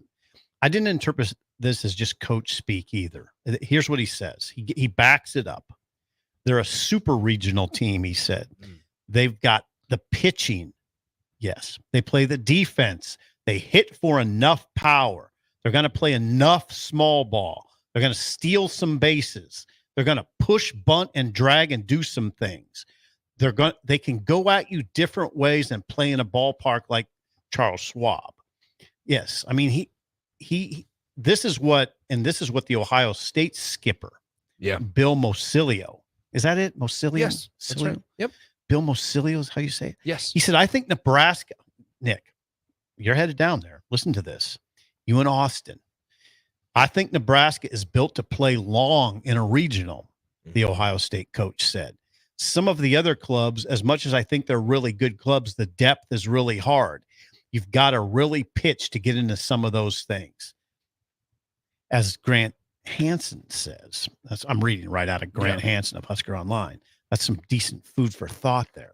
Yeah. I said yesterday on another show, I said that Nebraska is dangerous in this situation. I got some pushback. Yeah. Are they? What do you? I think Nebraska is a dangerous team right now. I think so too, and I think because you're playing off the momentum, right? Like there's Nebraska is riding as high as they possibly could, right? You feel okay even if Nebraska falls in the Big Ten title on Sunday, because you say, okay, yeah, you made a good effort in coming back to try to win it. It's a lot to ask. That's the honest truth. Coming back, winning 5 straight baseball games in a row, you can play really good baseball. The other team can play formidable baseball, and you can lose a game 2-1 or 2-0. And that's that's part of the baseball part where you just tip your cap and say, you were 1 or 2 pitches better than us. Nebraska, time and time again, for 5 games straight, was 1 or 2 pitches better than the other team. In some games where they won handily, even against Indiana, who is an NCAA tournament team now, they were multiple pitches better than on Saturday for not just 1 game, but 2 games. I also think something that an underappreciated part of that win those wins on Saturday against Indiana was that Nebraska did it early in the morning once again, right? It was the 9 a.m. first pitch. And then they had to leave the field, have downtime, come back to the field, and play another game. That's the part that I thought changed prior to Tuesday and then what we saw on Saturday. The showing up to the ballpark. How did you guys show up to the ballpark? What type of mentality do you hold? Because downtime's not a team's best friend. You went out, you threw a bullpen, you played a game. It was an emotional win. There was a really good amount of Husker fans on Saturday morning against Indiana. And now you don't get to play back-to-back. You have to wait for another game in between before you can come back to the ballpark. That's like one of the noted pieces of it, is to where Nebraska had to have a break in between, had to wait for another game to be played. You kind of get off of this emotional high from the first game, and now you got to build it back up for the next game. That's maturity. That's toughness. It was something that goes with something that Will Bolt said he said it in January. He said this in January. And I remember reading it. I remember where I was. It hit me so hard. It struck me. I was at Perkins. Oh, nice. I was at the Perkins out by the interstate.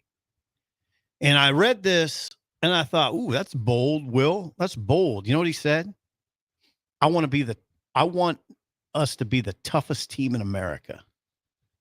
And I was like, okay, that's interesting. And then you get to thinking as you're sitting there, what's he mean by tough? And I think what you mean when you say that as a baseball coach, is you're talking about generally mental toughness, right? Right? Yeah. Resilience. Resolve. What did Nebraska show in what you just said? That's resolve. Yeah. That's not letting the situation dictate how you play. You play how you play. That's resolve. What did Nebraska show in Omaha? 5 elimination game wins. That's resolve. What did they show in coming back from a 15-2 loss to Ohio State? That's resilience. Toughest team in America? I don't know if they're the toughest team in America, but I like a head coach who states that goal before the season. That was 3 weeks before the season started when Will said that. Must have been one of those preseason press conferences, they have. And I was like, okay, let's see it. And you know what?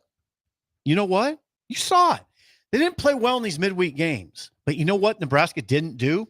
Didn't have prolonged losing streaks. Yeah.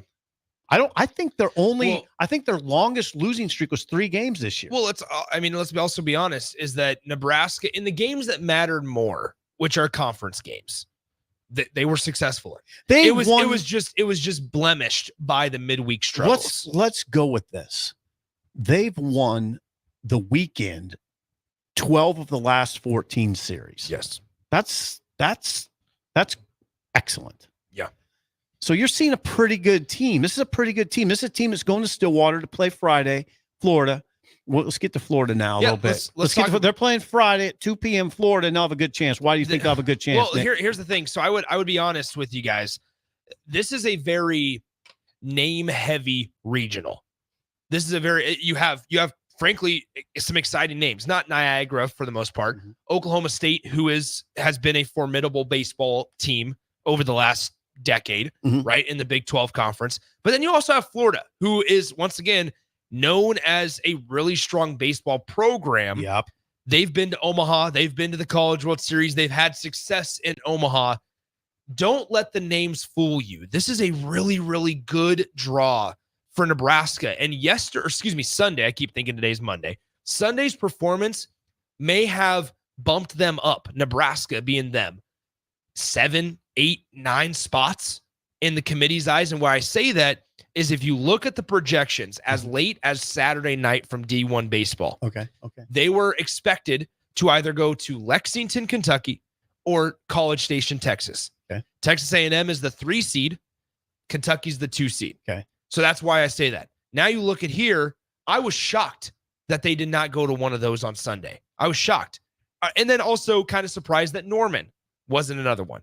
But yet the committee raised them up just that much more and sends them to the 11 seed in the Oklahoma State Cowboys into Stillwater. Now I understand geography plays a factor. It does play a factor. I understand. I understand that. It does play a factor. But then once again, if the committee didn't feel this way, they would have sent them to Norman, right? Because it wouldn't have been big of a step up. I'm not saying you're wrong. I'm just saying that is one factor. They like the bus trips. Absolutely. They like the bus trips. Absolutely. They like to put 2 teams on a plane. So one guy that you will hear this week, and we'll talk a lot about him, is Jack Caglianone. Jack is the staple for Florida. First team All-American in 2023 as a sophomore. He's a junior guy this year. Hear about these statistics for Caglianone. 415 at the plate, 29 home runs to 21 strikeouts. The guy has 8 more home runs than does strikeouts on the season. He's also drawn 41 walks here in 2024. However, this is where folks also, when I say name heavy, is because in Florida, a lot of folks thought that maybe didn't deserve a chance in the regionals. They do have a representative on the committee. Kendall Rogers of D1 Baseball was mentioning that yesterday, is that he was surprised to see Florida in the field just because, and he feels like it happens every year where there's a team that's included in the tournament because they have a representative on the committee making the decisions. And so now you look at Florida, 28 and 27 overall. They're 1 game above 500, 13 and 17 in the SEC. How about this? 2 13 and 17 SEC schools made it into the regional. The other one was South Carolina. You know you're in a really talented baseball conference. Well, they are. Well respected. Yeah, it is. When you can be 4 games below 500 in the SEC or in a conference record and still be not a 4 seed but a 3 seed. It's better. So it's a name heavy regional. But look deeper. Because Nebraska should and rightfully is the favorite going into Friday's game against the Gators. You call them a favorite? I would. I also expect a large contingency of Husker fans. I really do. Oh, yeah. I really do. Easy drive. 6 hours. Easy drive. I always say it, go to York and take a left. I love going to Stillwater back in the Big 12 days. The Big 8 days. I know the Big 12 days for me, but it's a good, easy drive. Stillwater's an easy place to, manage you're not gonna get killed by traffic. You might this week. Well, down in not. Oklahoma, you know what other events going on? The Women's College World Series. That's in Oklahoma City. Yep. Yeah. Yep. Okay. Just a couple hours away. Yeah. But there will be folks. Stillwater. Nebraska's. You're gonna throw your ace obviously in Sears, and Sears is going well. I mean, he's going well. And don't you? I mean, Nebraska fans, let us know on the text line 464-5685. On a scale of 1 to 10, if Nebraska, once again for the first time in school history, has the Big Ten Pitcher of the Year, how much more confident could you feel? I mean, that's what I'm saying.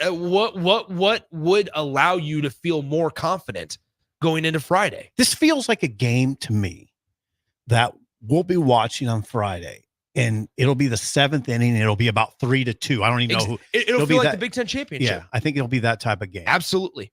Yeah. I absolutely agree. And Nebraska, obviously, you talk about the experience in a regional, right? And Florida certainly has that. Nebraska, to an extent, has that under the staff, right? One regional appearance. But in that regional appearance, they were ready to go. And there's certainly no excuse not to be ready to go. It'll be, once again, like Nebraska has a serious opportunity to start 2-0. Like they do. They do. Oklahoma State is the 11 seed, obviously. Mm-hmm. But Nebraska is on the outside, or excuse me, just barely on the outside of the top 25 in regards to these seedings, right? Mm-hmm. Yep. If I'm off the top of my head, the committee is looking at Nebraska as the 27th or so best team in the country. Okay. That's where I'd look at, because the top 16 seeds are host. That leaves 9 more. And so then you're looking at 2 spots past the 9 seed as the 2 seed, and that's 27. Mm-hmm. So around that, as a top 30 ball club, Nebraska certainly has an opportunity to make some noise. Their pitching gives them a great chance. Nebraska in Omaha, in the 5 wins, ERA 1.85. Okay. Mm-hmm. Husker starters. That's the starters. Husker starters in the 5 wins, 1.85 ERA. That's where you start the conversation, right? With the Nebraska starting pitching, it's pitching in general. So, I mean, they're also playing defense at a high level too, Nebraska. That's big, because you might get some low scoring games where it's just, you saw it on Sunday. One critical error can be the difference. There's a stretch. You just kind of wait in those low scoring games for someone to crack. Right? Exactly. Right. Who's got the mental fortitude to keep on going? Right. Who's got more of it to last longer? Right. About the time a shortstop airmails a routine ground ball and that guy races to second, now you're in trouble. How about this? How about this statistic?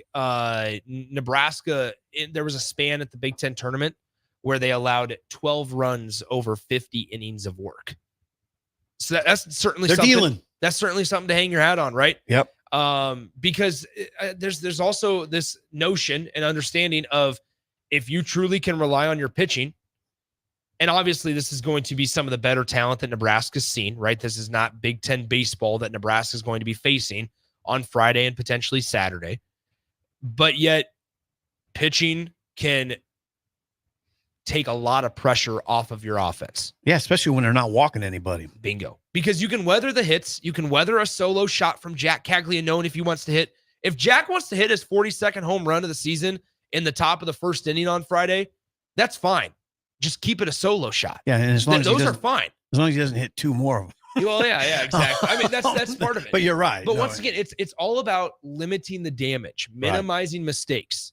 That is what is going to be the difference in 1-run ball games, especially early in the tournament when you're not deep in your staffs. Dude, when these teams are throwing their best, it's probably you're looking at low scoring games, right? One run ball games are so crucial.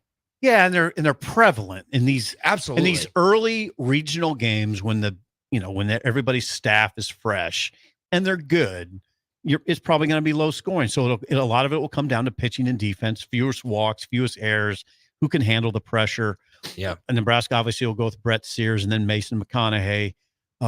Will Walsh and Jackson Brockett will be in the mix. Drew Christo will come out of the bullpen quickly. Jalen Worthley, who's really developed into a stable and consistent option for Will Bolt, will come out of the bullpen as well. We get this off the text line from Wet Blanket. It says, I have tremendous confidence in Brett Sears. Skeptical, though, about the rest of the staff. It's good for the Big Ten, but unfortunately, that is a different standard than being good in the Big 12 or the SEC. True. Couple this with a lack of bullpen arms that you can count on to get an automatic 3 outs. I'm not as confident as you guys are going into Stillwater. And Wet Blanket, honestly, that's a valid point. I think this week, because I was in the same spot as Wet Blanket last week, and yes, it's a completely different standard going in. You look at the LSU team that won it last year, and they had multiple starters, not just Paul Skeens, right? And you look at teams that do contend for super regionals and for College World Series appearances. Nebraska's going to need a couple breaks to go their way. That's not a bad thing, though, because also they do other stuff to make up for it. And what I mean by that is apply pressure on the base paths. These guys are still college guys. They're not professional baseball players to where they can, if you're able to knock a starting pitcher out by the 4th or 5th inning, then you got 4 more innings to go to work on a bullpen arm that might not be used to the stage and might not be used to the magnitude of these types of games, right? To where if Riley Silva gets on base, it's not that he has to swipe a bag every time. It's the threat of him swiping a bag that can get into it. And also, I would also say that if an opposing pitcher gets into a routine, Nebraska has shown time and time again that they track that, they pick up on that, and then they steal off of that. Nebraska is, once again, has a really good combination, as the Indiana coach Mercer said, combination of power, ability on the base paths, and just baseball IQ. And that is what can take you far in postseason play. I truly believe it. So Rick from Wahoo says, don't fool yourself, guys. Florida's record, they're still pretty darn good. Absolutely, right? Once again, Gino said, good morning, fellas. Nebraska is considered the 22nd seed. Anyway, nonetheless, top 30 ball club, however you want to look at it. Let's zoom out. Isn't this fun? Zoom out. Of course, Sip. Isn't this, we're talking about Nebraska going to Stillwater to play in a regional. Yep. Do you know what happened last time they went to Stillwater?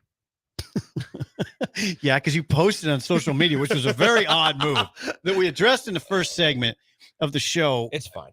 It was okay. Can I maybe invoke a word here? Yes. It was a little diabolical. Why would you do that? Tell the people what you did and what was your mindset? The mindset was, remember how much in agony we were? We had so much agony that day. Okay. That night, that evening. And Trevor Boone. I also what? You want to relive the agony? That's diabolical. I don't. Right. I don't want to relive it. But just people forget.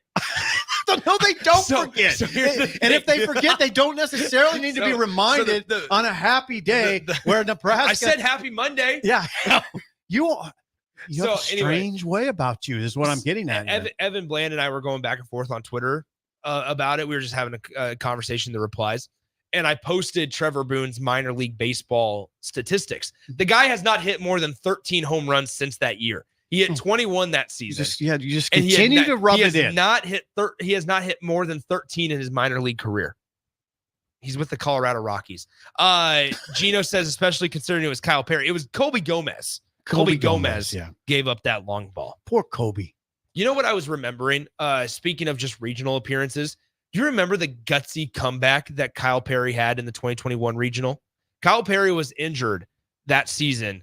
I want to say it was the arm. It was like obviously the elbow area. 2021. That guy's like 28 years old now. KP came back, pitched for the first time, I want to say that season, or for at least an extended period of time, and shut down Arkansas. That's right. He started that first game for Nebraska, I want to say, and I think he went multiple innings, and the arm was on fire. I mean, like in a good way. And shut down the number 1 overall seed Arkansas that day to give Nebraska a chance. Like, that is the perfect example of what Nebraska needs. Just warriors. That's what they need. So once again, here you have it. Wet Blanket says Nick. then gives a period, says NU was 0 for 2 on sacrifice bunt attempts, including a double play at third base this week. That was trouble. Certainly. Who is the closer? Struggling to execute basic baseball and a lack of defined bullpen roles is not the recipe for winning close games. Without uncharacteristic home runs last weekend, this segment is completely different. Are you counting on more timely home runs in Stillwater? I'm counting on just better baseball fundamentals. Because those are things that you clean up this week. Uh-huh. I'm sort of struck by the comment, by the texture. I mean, this team isn't without flaws. Yeah. I mean, it's flawed. It's flawed. Okay. I mean, we saw that in the midweek games, for instance. They didn't win the Big Ten. No. There's flaws. Yeah. But there's also, there's some unassailable facts. They're the best pitching team in the Big Ten. The pitching staff has some depth in terms of starters. And can I say this, Nick? I'm not the baseball expert in this room. Early relief, they have some not consistent. When you saw, I don't know. Has Cristo become sort of consistent? Can I say that? I can't. You can't go there. That's what Nebraska. That's what was so. Here's the thing. That's fair. This is me being completely transparent and honest. I want you to always be that. Thank you, Sipple. I am glad that you're giving me this opportunity. Please. I'm not there yet. Okay, that's fine. They showed up in a big moment, which is what you needed. That's what Nebraska's going to need this week. And I think that's why it gave me a lot of times inconsistencies are magnified. We've said this. Inconsistencies and poor baseball is magnified in the biggest moments. And baseball, just like every single sport, the ball is going to find you. And it's how do you respond? Nebraska responded in a really positive way this weekend. They did. This week. With not only their performances on Wednesday, they had Thursday off, performance on Friday, and performances on Saturday and Sunday. Mm-hmm. Guys like Drew Christo, Will Walsh stepped up. I also saw Will Walsh, unfortunately, earlier in the season, he took 3-4 innings to get settled in. He didn't this week. So once again, that's why kind of in the 6 a.m. segment, we opened up with the conversation of Nebraska, I truly felt like was a completely different ball club. And they are a ball club that can truly contend for a regional if they have guys like that step up. Mm-hmm. They need more than 2 guys. That 2 guys is a great start for the Big Ten. To compete for a regional, Brett Sears can't go out, pitch Friday, and then pitch Sunday again. You're going to need the consistency from Drew Christo, Jalen Worthley, and Brockett and Will Walsh, because teams will eat that up. They will eat you up. I will tell you this. Aside from the pitching, and Wet Blanket makes a good point, and to regard this Nebraska's chances in the regional with a degree of hesitancy makes sense. But I will tell you this. I'm not the baseball expert in the room, but I've covered high-level Nebraska baseball. And what I saw from Nebraska this past week, lineup-wise, defense-wise, overall presentation-wise, just toughness-wise, ability to make plays-wise, they're good. It's good. It's a good team. They'll represent themselves well in this tournament. I don't know if they'll go to the regional and get out of there, but they look to me like a team that it certainly wouldn't shock me if they do it. I think what you're looking for, it would not be a shocking situation. This is how I would wrap everything we've said Please do. into a bow before we get to break. Nebraska and their performances, if we want to segment them, Wednesday through Sunday was a team that limited mistakes. Absolutely. That was it. With backs against the wall. That is the simplest way to win baseball games. With backs against the wall, which tells you they probably handle pressure well in Stillwater. And there's going to be pressure. There's going to be adversity. Because guess what? Once again, there's more guys on this team outside of Jack Caglianone, but Jack certainly is a big task. Oh, yeah. Certainly is a huge task on Friday. And don't forget, that's not even the host site. Just one man, though. Just one man. So then conversely, Nebraska needs that mentality as well. Nebraska's got Karen. And to Wet Blanket, 0-2 on sacrifice bunt attempts, those things just as much as walks, free passes, errors in defense on the field, are magnified, the inability, that evolution of baseball. Once again, going back to it, guy gets a leadoff single, you fail to bunt him over, then you get a one out single, runners are on the corners, you ground it into a double play. Well, if you get that bunt down, you get a run. Mm-hmm. Things like that. That's the evolution part of it. Doing your job, sacrificing ABs. That Wet Blanket makes a good point on is you got to execute those things. Yeah. Because runs will be at a premium. I don't expect who knows? Maybe I'm going to be wrong and I'll happily be incorrect. I don't expect this to be a 14-9 ball game. I sure don't. Certainly not. Nope. Not with Sears going.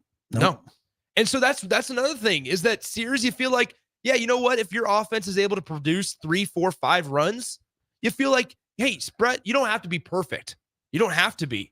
You just be yourself, because what you've done all season long is a sub 2.5 ERA, and you're going to be just fine. We better get to break. We do need to get to break. Yeah, and we'll come back. Let's talk about Casey. Let's talk a little Casey. Casey has a tryout today. That's right. What you call a tryout? Is that kind of a tryout? A workout. A workout. A workout, yeah. A workout. Trying to with show an NBA team. Trying to show NBA teams that he's worthy of getting a shot. And we'll talk about the dreaded NBA a little bit. I find it on this show sometimes people are like, why are you talking about the NBA? We may even push the NBA back to the spillover. Okay. Just to do just to get the game show going. Okay. So all that coming up next. Early break on the ticket. You're listening to Early Break with Steve Sipple, Jake Sorensen, and Bill Bush on 93.7 The Ticket and theticketfm.com. Spring in Nebraska brings green grass and warmer weather, but it also brings severe storms which can cause damage to your home. Meadowlark Exterior specializes in hail, storm, and wind damage restoration, as well as roofing, siding, and gutters for commercial or residential buildings. Meadowlark Exteriors focuses on fine craftsmanship and proves that in their attention to detail. They offer free roof inspections and estimates and insurance claim assistance, serving the Lincoln and Omaha surrounding areas. Call today at 402-875-2956 or go to meadowlarkexteriors.com. Gaina Trucking is hiring for heavy equipment operators and a heavy equipment mechanic. Working at Gaina Trucking is a great career with excellent team culture, with benefits package including competitive pay based on experience, health, vision, and dental insurance, and a 401k plan. If you're looking for a new job as a heavy equipment operator or mechanic, apply online at GainaTrucking.com or call 402-794-5000. Start your career today at Gaina Trucking. Community means something different to everyone. But for me, it means cheering on those around you during the good times and helping them out during the tough times. I'm softball player Jordy Ball, and I've been blessed with the support of my friends, family, coaches, and community throughout my life. When looking for a bank to call home, it was easy to choose Midwest Bank. I never feel like just another customer, and they're proud to support their communities. They love what they do, and it shows. Your community, your bank, Midwest Bank. Breathe easier inside your home with Bryant. Eliminate allergens and odors and control humidity too. For a breath of fresh air, call 467-1111. Bryant Air Conditioning, Heating, Electrical, and Plumbing. There are over 1,000 kids in Cedars care today. We're here to ensure that each of them receives safety and stability they deserve. But we need your help. A gift to Cedars will make an immediate impact on Lincoln's kids. And on Give to Lincoln Day, your gift goes even further with the available matching funds. I'm Jim Blue, president of the Cedars organization, and I'm asking you to go to givetolincolnday.com to make your gift to Cedars and support Lincoln kids today. Working at Continental in Lincoln isn't a job, it's a career.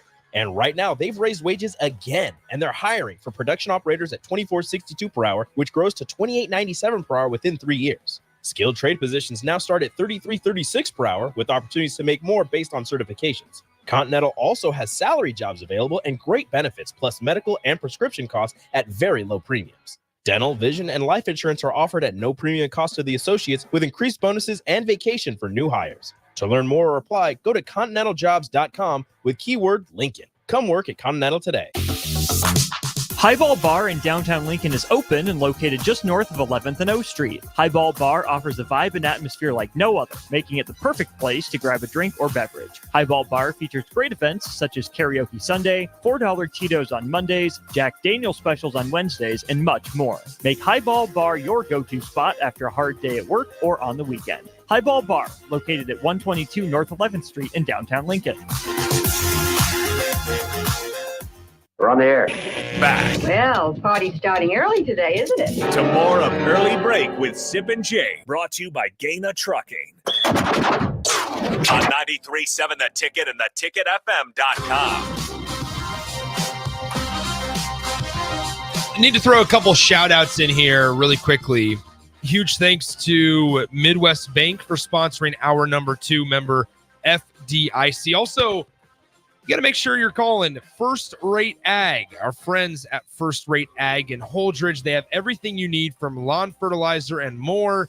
Call today at 308-995-8327, or you can go online to firstrateag.com. You got to ask for Parker or Chris, and you got to make sure you mention the ticket as well. So once again, First Rate Ag. Or as Bill would say, the ticket. The ticket. Oh, I don't usually do my Bill imitations. No. Bill should join us tomorrow. Prayers for his mom. Yes. Who had an accident. Gene, by the way, I hear from Gene, one of our friends, a longtime breaker. He notes, and we didn't note this, Florida has a team ERA of 6.29. Hello. And no starter. Hello. Less than 4.25. Hello. That was a premature hello. Hello. Yeah, no starter less than 4.25. Thanks, Gene. Thank you, Gene. Thanks for the Wet Blanket followed up, which says, don't confuse my prediction of a lack of regional success as pouring water on last week's accomplishment. Winning the Big Ten tournament was an amazing accomplishment, and these players deserve all the flowers they're getting. I'm just not as blinded by recency bias and see the other 50+ games that were played before last weekend. I understand Wet Blanket. Absolutely. Also, another baseball text from the text line. Hello. Personal text line. Greg in South Carolina, SEC expert. Yes. He said overall, now see if you find this accurate. You follow baseball. Greg says overall, it's a soft year for the SEC with Florida and South Carolina having huge drop-offs. Very much so. Even so, says Greg in South Carolina, our great friend, by the way. Even so, it's vastly better than what the Huskers play. Now, that's something to watch. In fact, Nick, that'll be something interesting to size up on Friday as you're watching Nebraska versus Florida, SEC team that's down, what were they, 4 games under in SEC play? 28 and 27 overall, 13 and 17 in the SEC. What does that SEC team look like compared to Nebraska? Absolutely. What's the talent look like? What's the speed look like? How the players' makeup. Athleticism? Makeup, the right? The whole thing. We talk about it in football all the time. Oh, the eye test. They just look it bigger. means something. And it does.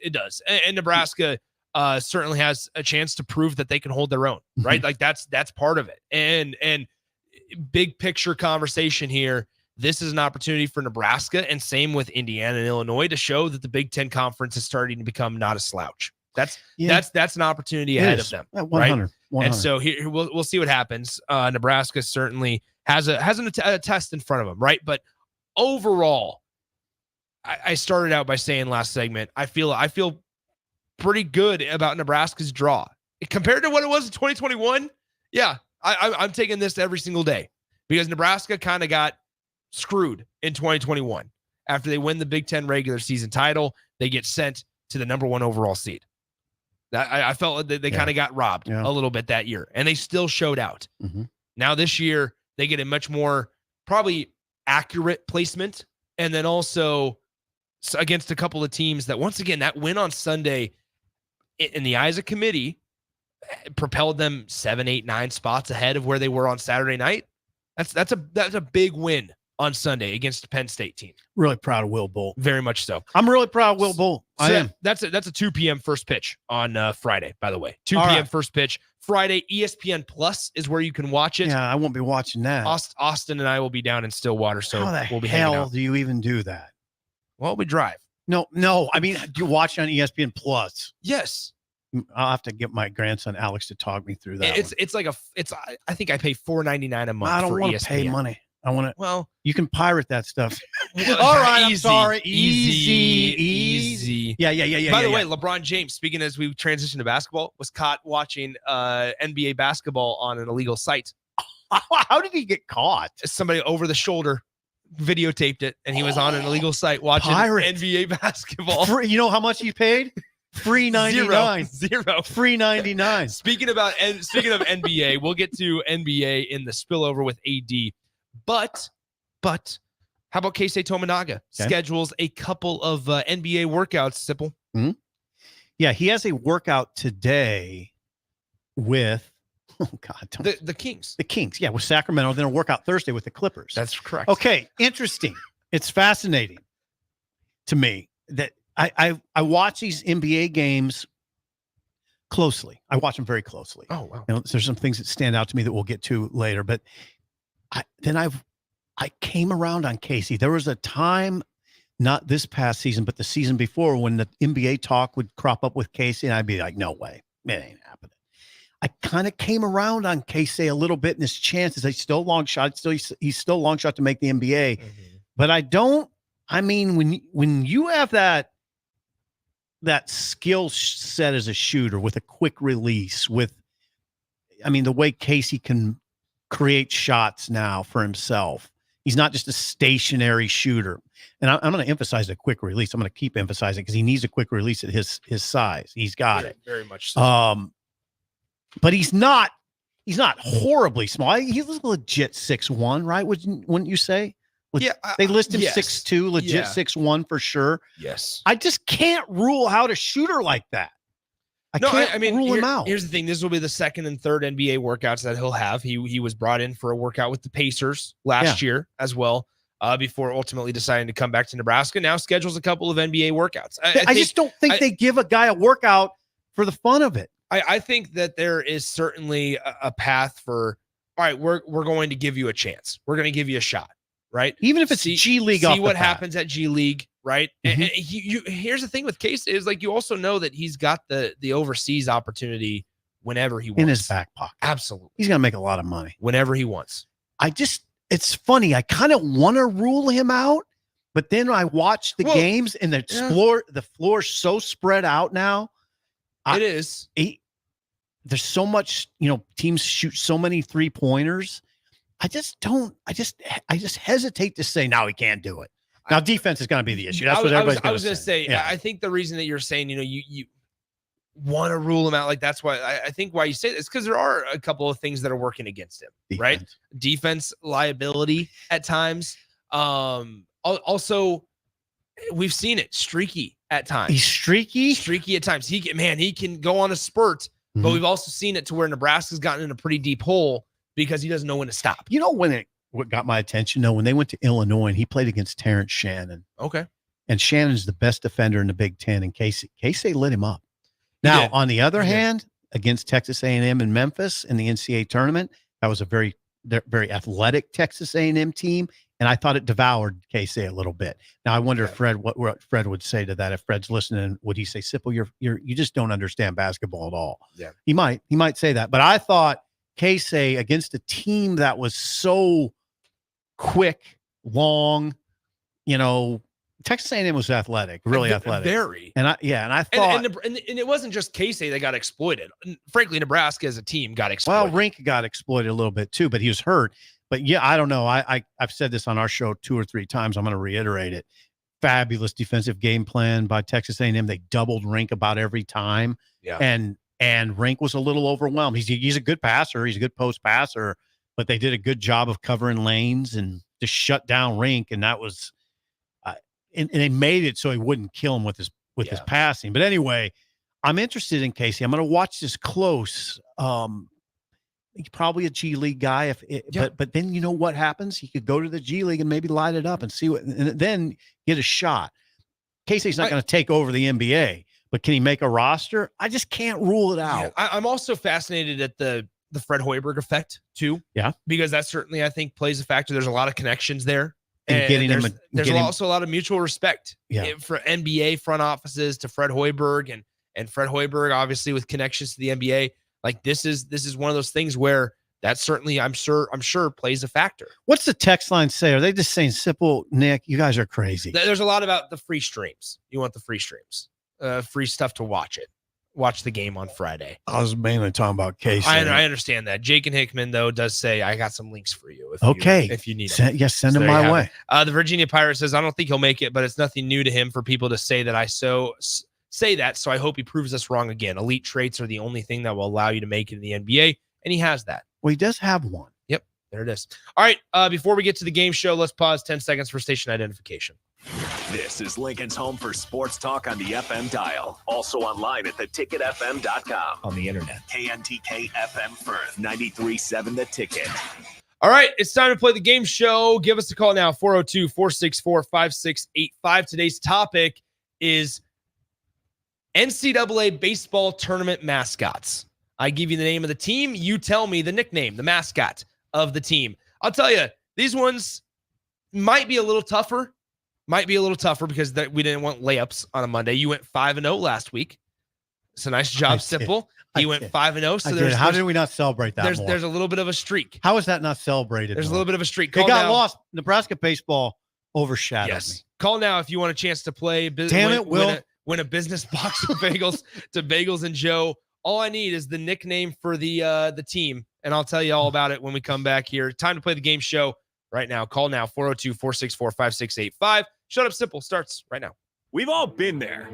You're listening to the radio, and then that rage starts to grow inside of you. It starts to consume you. It gets to a point where you just want to yell, "Shut up, Simple!"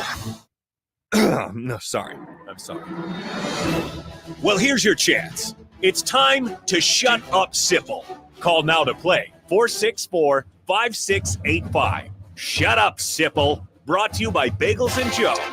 That is right. Time to play the game show. Ben is relaying the caller onto us. As soon as he puts on the board, we will bring him in. Ben. It is NCAA mascots or nicknames for teams that are in the NCAA baseball tournament. Obviously, not a single Power 5 team on this list. Okay. Understandably so. Mm-hmm. Can't make it too easy after Sip goes undefeated. Ben's still writing it down. Yeah, Ben's having a conversation, exchanging pleasantries. This is interesting. Here we go. Oh, didn't want to do it. All right. Oh, okay. Oh, he's got it. Who do we got here, Ben? Don't know. Okay. Caller, who's this? It's Elion. Elion, what's up, man? How are we feeling? It's good. It's summer. All right, there we go. All right, Elion. Good at summer? Good at summer. Hello, Elion. All right, Elion. Here we go. Elion. Simple. I even said it for you. Yeah, well. All right, so it's Elion. Here we go. All right. All right, Elion, first one to you. I want to know the nickname of the East Carolina squad. Oh, come on. Carolinians. It is not the Carolinians. I appreciate the Simple. Would you like to steal? Yeah, I mean, East Carolina? That seems like an easy one. It's the Pirates. That is right. It is the Pirates. Hello. East Carolina Pirates. Hello. They are a host this year, a 16 seed. They were the last host to be announced. All right, Simple, 1-0 lead for you. This team hosts as the 14 seed. I need the nickname of the University of California, Santa Barbara. The Gauchos. Hello. 2-0. Yep. And quickly, Elion needs this for the win. Quickly. No, he needs us to stay in. Stay in. Yes, for an opportunity. Yes, Nick. All right, Elion, here we go. This team is the 4th seed in the Tucson Regional, Grand Canyon University. Do you know the nickname? Grand Canyon University. Yes. The Big Holes. That is not it. And that was what's wrong with Elion? Maybe the quickest game show. Elion, thanks for playing. Calling down the road. You win a bagel and a coffee. There he goes. All right, Simple. Let me get you the horns here real please quickly. Here comes the ships. Here we go. Ships to port. There it is. Ships to port. How about that? Might have been the quickest game show in the history of the game show. I'm on a heater. You're six wins in a row now. That's called a heater. All right, Simple. Last question for you, because I'm curious if you would have gotten this one. Would you have gotten Grand Canyon? No. You know, the Antelopes. I did not know that. Nebraska played them earlier in the season. Went down and took 3 of 4 from the Antelopes down at Grand Canyon earlier this season. I should have known that.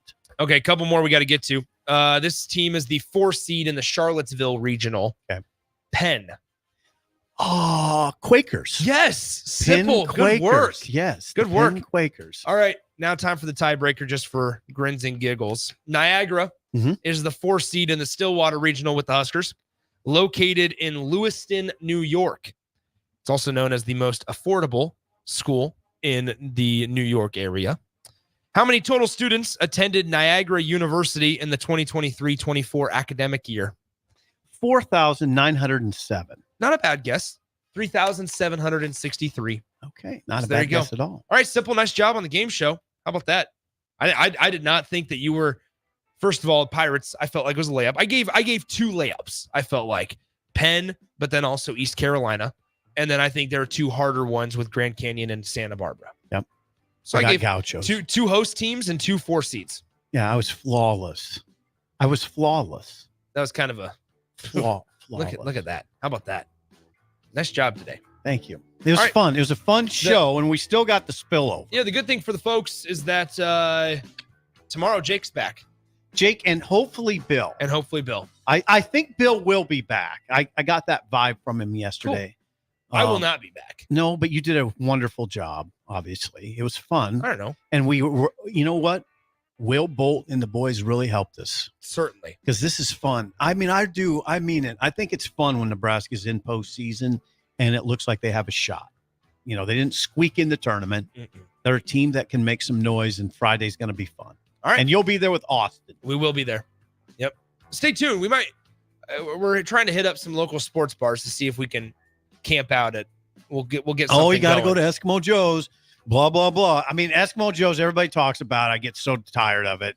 I've heard it for 30 years. I guess it's good, but I've eaten there. I don't quite understand what the hubbub's about. You're out on Eskimo Joe's. Well, I'm not out. I just don't understand what the big Sean Callahan, the big hoopla. He upbraided me yesterday and said, "Yeah, you're just being a grouchy old man." I'm not being a grouchy old man. I just don't understand the allure so much. Gotcha. There's plenty of good places in Stillwater, and Stillwater's a fun town.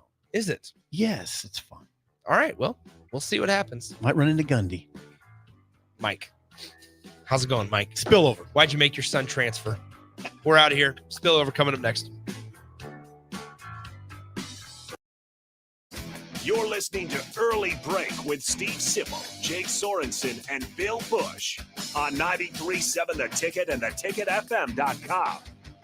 Looking for a job that feels like family? Join Lincoln Industries, where tradition meets innovation. They're a family-owned, privately held manufacturing company with a passion for excellence and a commitment to their community. They have openings on all shifts at both the main plant and air park facilities, offering flexibility to fit your schedule. Whether you're a seasoned professional or just starting out, there's a place for you there. At Lincoln Industries, they invest in their people's success, providing opportunities for growth and advancement. Apply now and become a part of something special at Lincoln Industries.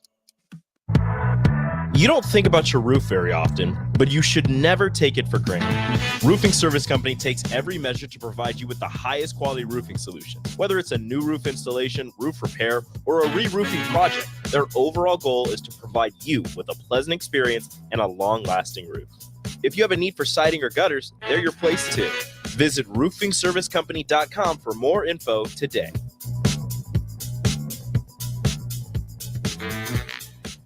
Bagels & Joe is the perfect place for breakfast or lunch in May. Try their brand new cake batter cream cheese on any breakfast sandwich. Also, enjoy a new energy fusion drink with a variety of flavors and carrot cake muffins with cream cheese frosting. 4 locations in Lincoln and 1 in Seward. Bagels & Joe.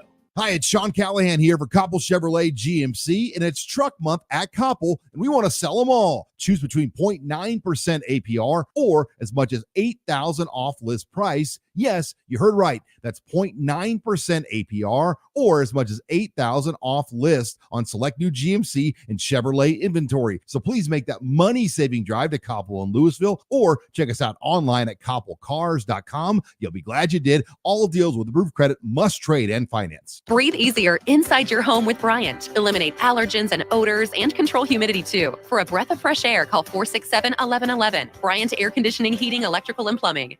I'm Ryan Osted. Golf is great because it can be whatever you want it to be. If you want to go out and have a competitive 18 holes, you can make it that. If you want to go out and have a scramble and just have the time of your life, if you want to have a charity golf tournament to raise money for some great cause, you can make it that. It is flexible to be whatever you need it to be at that particular moment in your life. And I've needed golf to be different things at different points in my life. And I'm certainly thankful that I was able to learn the game as a kid and continue to play it now as an adult. Play better, have fun, and shop Osted's. If you're a homeowner or a business owner, you have a lot of projects, and no one has an unlimited budget or time. Sunbelt Rentals makes all jobs less stressful with no need to purchase large equipment or hire a crew. You can do it yourself with rentals in everything from aerators and power rakes for spring yard work to stump grinders, concrete mixers, tile saws, and more. Check out their inventory in Lincoln, north of Cornhusker Highway on 56th Street, or online at sunbeltrentals.com. Garage doors can be expensive. Are you keeping yours in the best condition possible? This is Cameron Hall with Doors Plus. Doors Plus is a locally owned business that prides itself on the fast, reliable, and friendly service. Doors Plus offers flexible scheduling so you can book an appointment that fits your busy day. My team and I will come out to your property, both commercial and residential, and provide you with the necessary information you need to make sure your garage door is in working and smooth condition. Give Doors Plus a call today at 402-590-5800 to book an appointment and learn more about our preventative maintenance plans. Doors Plus, garage doors, and more. Working at Continental in Lincoln isn't a job, it's a career. And right now, they've raised wages again, and they're hiring for production operators at $24.62 per hour, which grows to $28.97 per hour within 3 years. Skilled trade positions now start at $33.36 per hour, with opportunities to make more based on certifications. Continental also has salary jobs available and great benefits, plus medical and prescription costs at very low premiums. Dental, vision, and life insurance are offered at no premium cost to the associates, with increased bonuses and vacation for new hires. To learn more or apply, go to continentaljobs.com with keyword Lincoln. Come work at Continental today. There are over 1,000 kids in Cedars care today. We're here to ensure that each of them receives safety and stability they deserve. But we need your help. A gift to Cedars will make an immediate impact on Lincoln's kids. And on Give to Lincoln Day, your gift goes even further with the available matching funds. I'm Jim Blue, president of the Cedars organization, and I'm asking you to go to givetolincolnday.com to make your gift to Cedars and support Lincoln kids today. We're on the air. Back Well, party's starting early today, isn't it? to more of Early Break with Sip and Jay, brought to you by Gaina Trucking. On 93.7 The Ticket and theticketfm.com.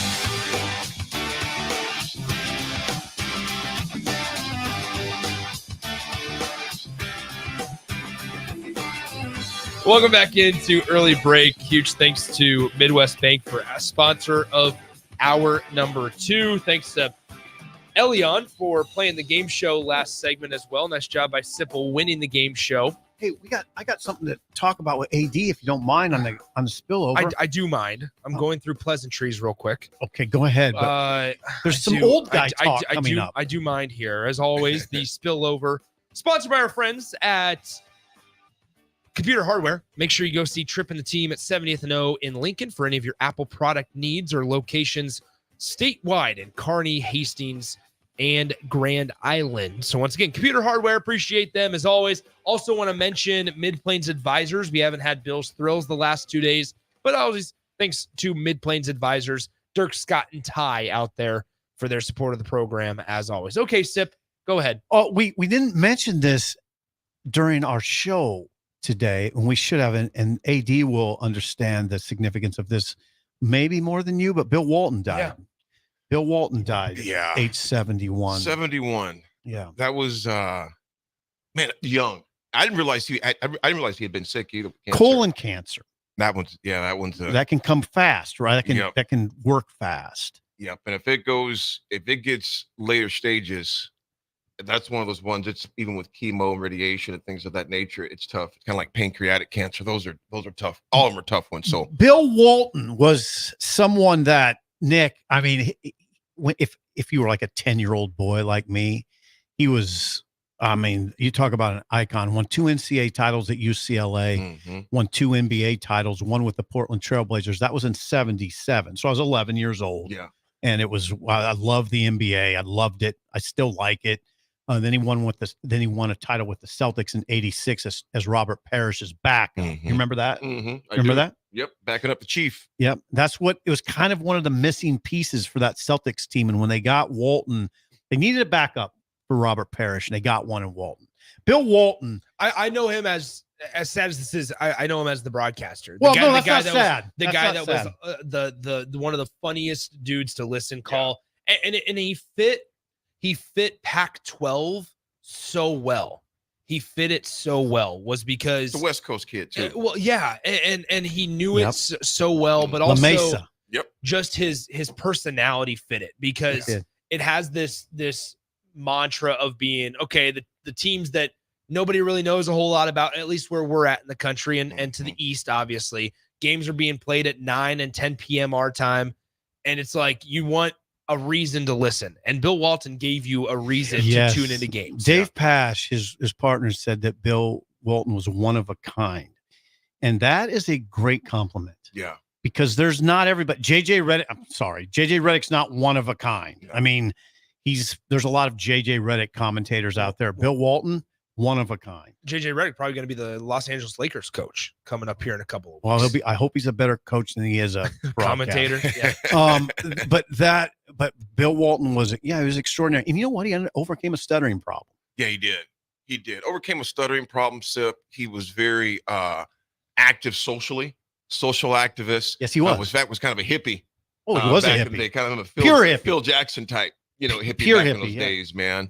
Always had some colorful commentary. Was always enlightening. Was funny.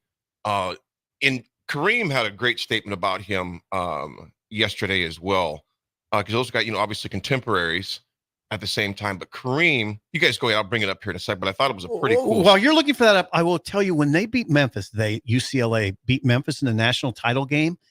One of the national title games, he was 21 for 22 from the field. 21 for 22. 44 points and 11 rebounds. I remember the game, Nick. Nick, there was a time he was a 3-time player of the year in college, the 3-time Naismith player of the year. It was during a period where you couldn't dunk. They took dunks out of the game. Remember that, AD? Yep. Do you remember? Yep, we're not able to dunk. They were not able to dunk. So he would go up and lay it in. Yeah. But yeah, he was 21 of 22 in the national championship game. Jeez. Don't yawn. He was incredible, Nick. I can't find it. Dang it. I always bust you Nick was like, for yawning. The old men are reminiscing over here. I understand. The old men are reminiscing. There's nothing wrong about reminiscing. I do it all the time. Yeah. You can't reminisce for very long because you're 20 years old. I'm 23. I reminisced about the 2019 regional. I don't even know if you're old enough to reminisce. Nostalgia. 4 years ago, man, shit back in 2017. Things was rough in 2017, man. Hey, where? Did you find Lou Alcindor? No, that's I couldn't find it. That's all right. Dang it. I had just gotten I had just gotten my driver's license in 2017. You can reminisce about that. I can, yeah. You have to drive around the block over there at the DMV. No, I took driver's ed. Yep. Anyway, I was so nervous for Alex when he did his driving test, and they just made him drive around the block. Yeah, you're good. That's what it was. Not even a busy block either. No, it was You're COVID. good. It was COVID. I think they're just rushing people through. Yeah, you're good too. I was nervous for 2 weeks. He was done. I'm like, okay, well, how did it go? And he goes, well, I just drove around the block. I'm like, I wasted a lot of energy worrying about this. I got old. One thing that Kareem did say about him, basically in a nutshell, got old. Yeah. He said he was a fierce competitor on the court, and he was a fierce human being off the court. He goes, even a better person. He goes, they loved competing against each other, but he goes, just a dear friend is what he basically about. I like that. The paraphrase you made there. He was a fierce competitor on the court, a fierce human being off of it. He struck me that way. Not in a good way. He lived life. Yeah, he did, man. He lived life. He was, I can still see him with the headband. And then by the time he got to the Celtics, like I said, the 86 championship, he was I remember I was watching that one because I went to LA to win. I was a Magic guy, growing up. See, I was a Boston guy. Boston guy. Yeah. And there was always great series. Oh my God. And Walton had some great games during that time to spell Parrish. And just, he'd always say, I can still see him on the bench right now waving that towel, yeah. After they had rallied. But it definitely gone too soon, man. But packed a lot in the 71 years. He did. Sure. His career was marred by foot problems. A lot of injuries. Foot problems. I mean, he missed 4 full seasons. He was a big man, but he had rigid feet. 40 surgeries, 40 orthopedic surgeries. But I remember him as an extraordinary passing big man. I mean, he was a great passer out of the post and was a great scorer. I mean, he was an incredible player. Now, I think in the NBA, his career average was 13.3. But with the Trailblazers, when they won the title, I think he was over 20. He's an incredible player. Played for Jack Ramsey. And Jack Ramsey, they say, was much like John Wooden. And that's why he clicked so well with Jack Ramsey in Portland after clicking so well with John Wooden at UCLA. Nick is at this point totally out on this conversation. I'm reading text messages. What are the text messages? Tulane Tanner, if you don't mind, Sip. I don't mind. Said he just spoke at my company event 4 months ago. Oh, this is what I was reading. Sip. Wait a second. Bill Walton just spoke. Tulane Tanner says he just spoke at my company event about 4 months ago. Went for over an hour nonstop, all over the place, but super positive and entertaining. Thought it was interesting. He said the toughest player he played against in the NBA was Artis Gilmore.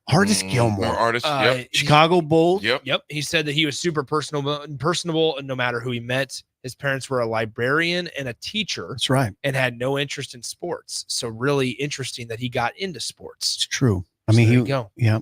His neighbors had a basketball hoop and it got torn down for whatever reason, and his dad claimed it and then rebuilt it. And that's where it took off for Bill. He said he just fell in love with the sport completely. Unknown texter, thanks for sending this. He sent a very quote from Kareem. I cannot find it. Thank you so much. Unknown texter 2655 says, my very close friend, fellow Bruin and NBA rival, Bill Walton died today, and the world feels so much heavier now. Abdul-Jabbar wrote in the statement he posted on Monday on X, the social media platform from Twitter, on the court, Bill was a fierce player, but off the court, he wasn't happy unless he did everything he could to make everyone around him happy. He was the best of us. God. Thank you so much, Unknown Texas. That's great. Hey, that's a beautiful tribute. It is. Beautiful tribute. He was like that. You could tell he was like that. You could tell Bill Walton was like that. DP's got a nice story about him too, where he met him out in D.C. As well. Let DP will probably share that later on today or sometime perhaps. And someone mentioned that it was prostate cancer.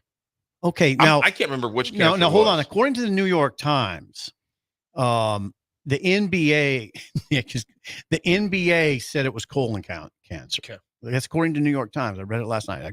It was the second graph of the story. I was struck by it because I was like, this went fast. I wonder what the deal was. Second paragraph, it said the NBA said it was colon cancer. Nick? What's funny? You don't want either one of them. I'll tell you that. You're looking at me funny, like I got it wrong. But as I'm telling you, I read it. I read it right out of the article. I trust you, Sip. All right, God bless you. You can read. Hey, God bless you. This has been a pleasure. Yeah, what a pleasure it was. We'll do it. I'm sure we'll do it again. I'm sure there'll be another time here soon. Yes. So Yeah. anyway, Thank appreciate you. the breakers. Hey, thank you, AD, for being here. Yes, you guys thank did a heck of a job. This is the Spillover, brought to you by our friends at Computer Hardware. That'll be it. Jake is back tomorrow for all the folks. Bill is hopefully back tomorrow as well. And so that'll be back to the three-legged stool or whatever you guys call yourselves. We call it the three-legged stool, Nick. Yep. Okay, there you go. Well, I felt like we were pretty balanced. We were good. Yeah. Oh, we did. It was fun. You know baseball. I'll tell you one thing Nick knows, baseball. Well, it sounds like he knows how to pirate some cable, too. You guys talking about that. Hey, that was all simple. That was all simple. Said, we're going to pirate that one. Yeah. $3.99. $3.99. The drive with AD, AG, and myself coming up next. Man. Right after this, it's been early break for Steve Sipple, Nick Sainert. See ya. Gaina Trucking is hiring for heavy equipment operators and a heavy equipment mechanic. Working at Gaina Trucking is a great career with excellent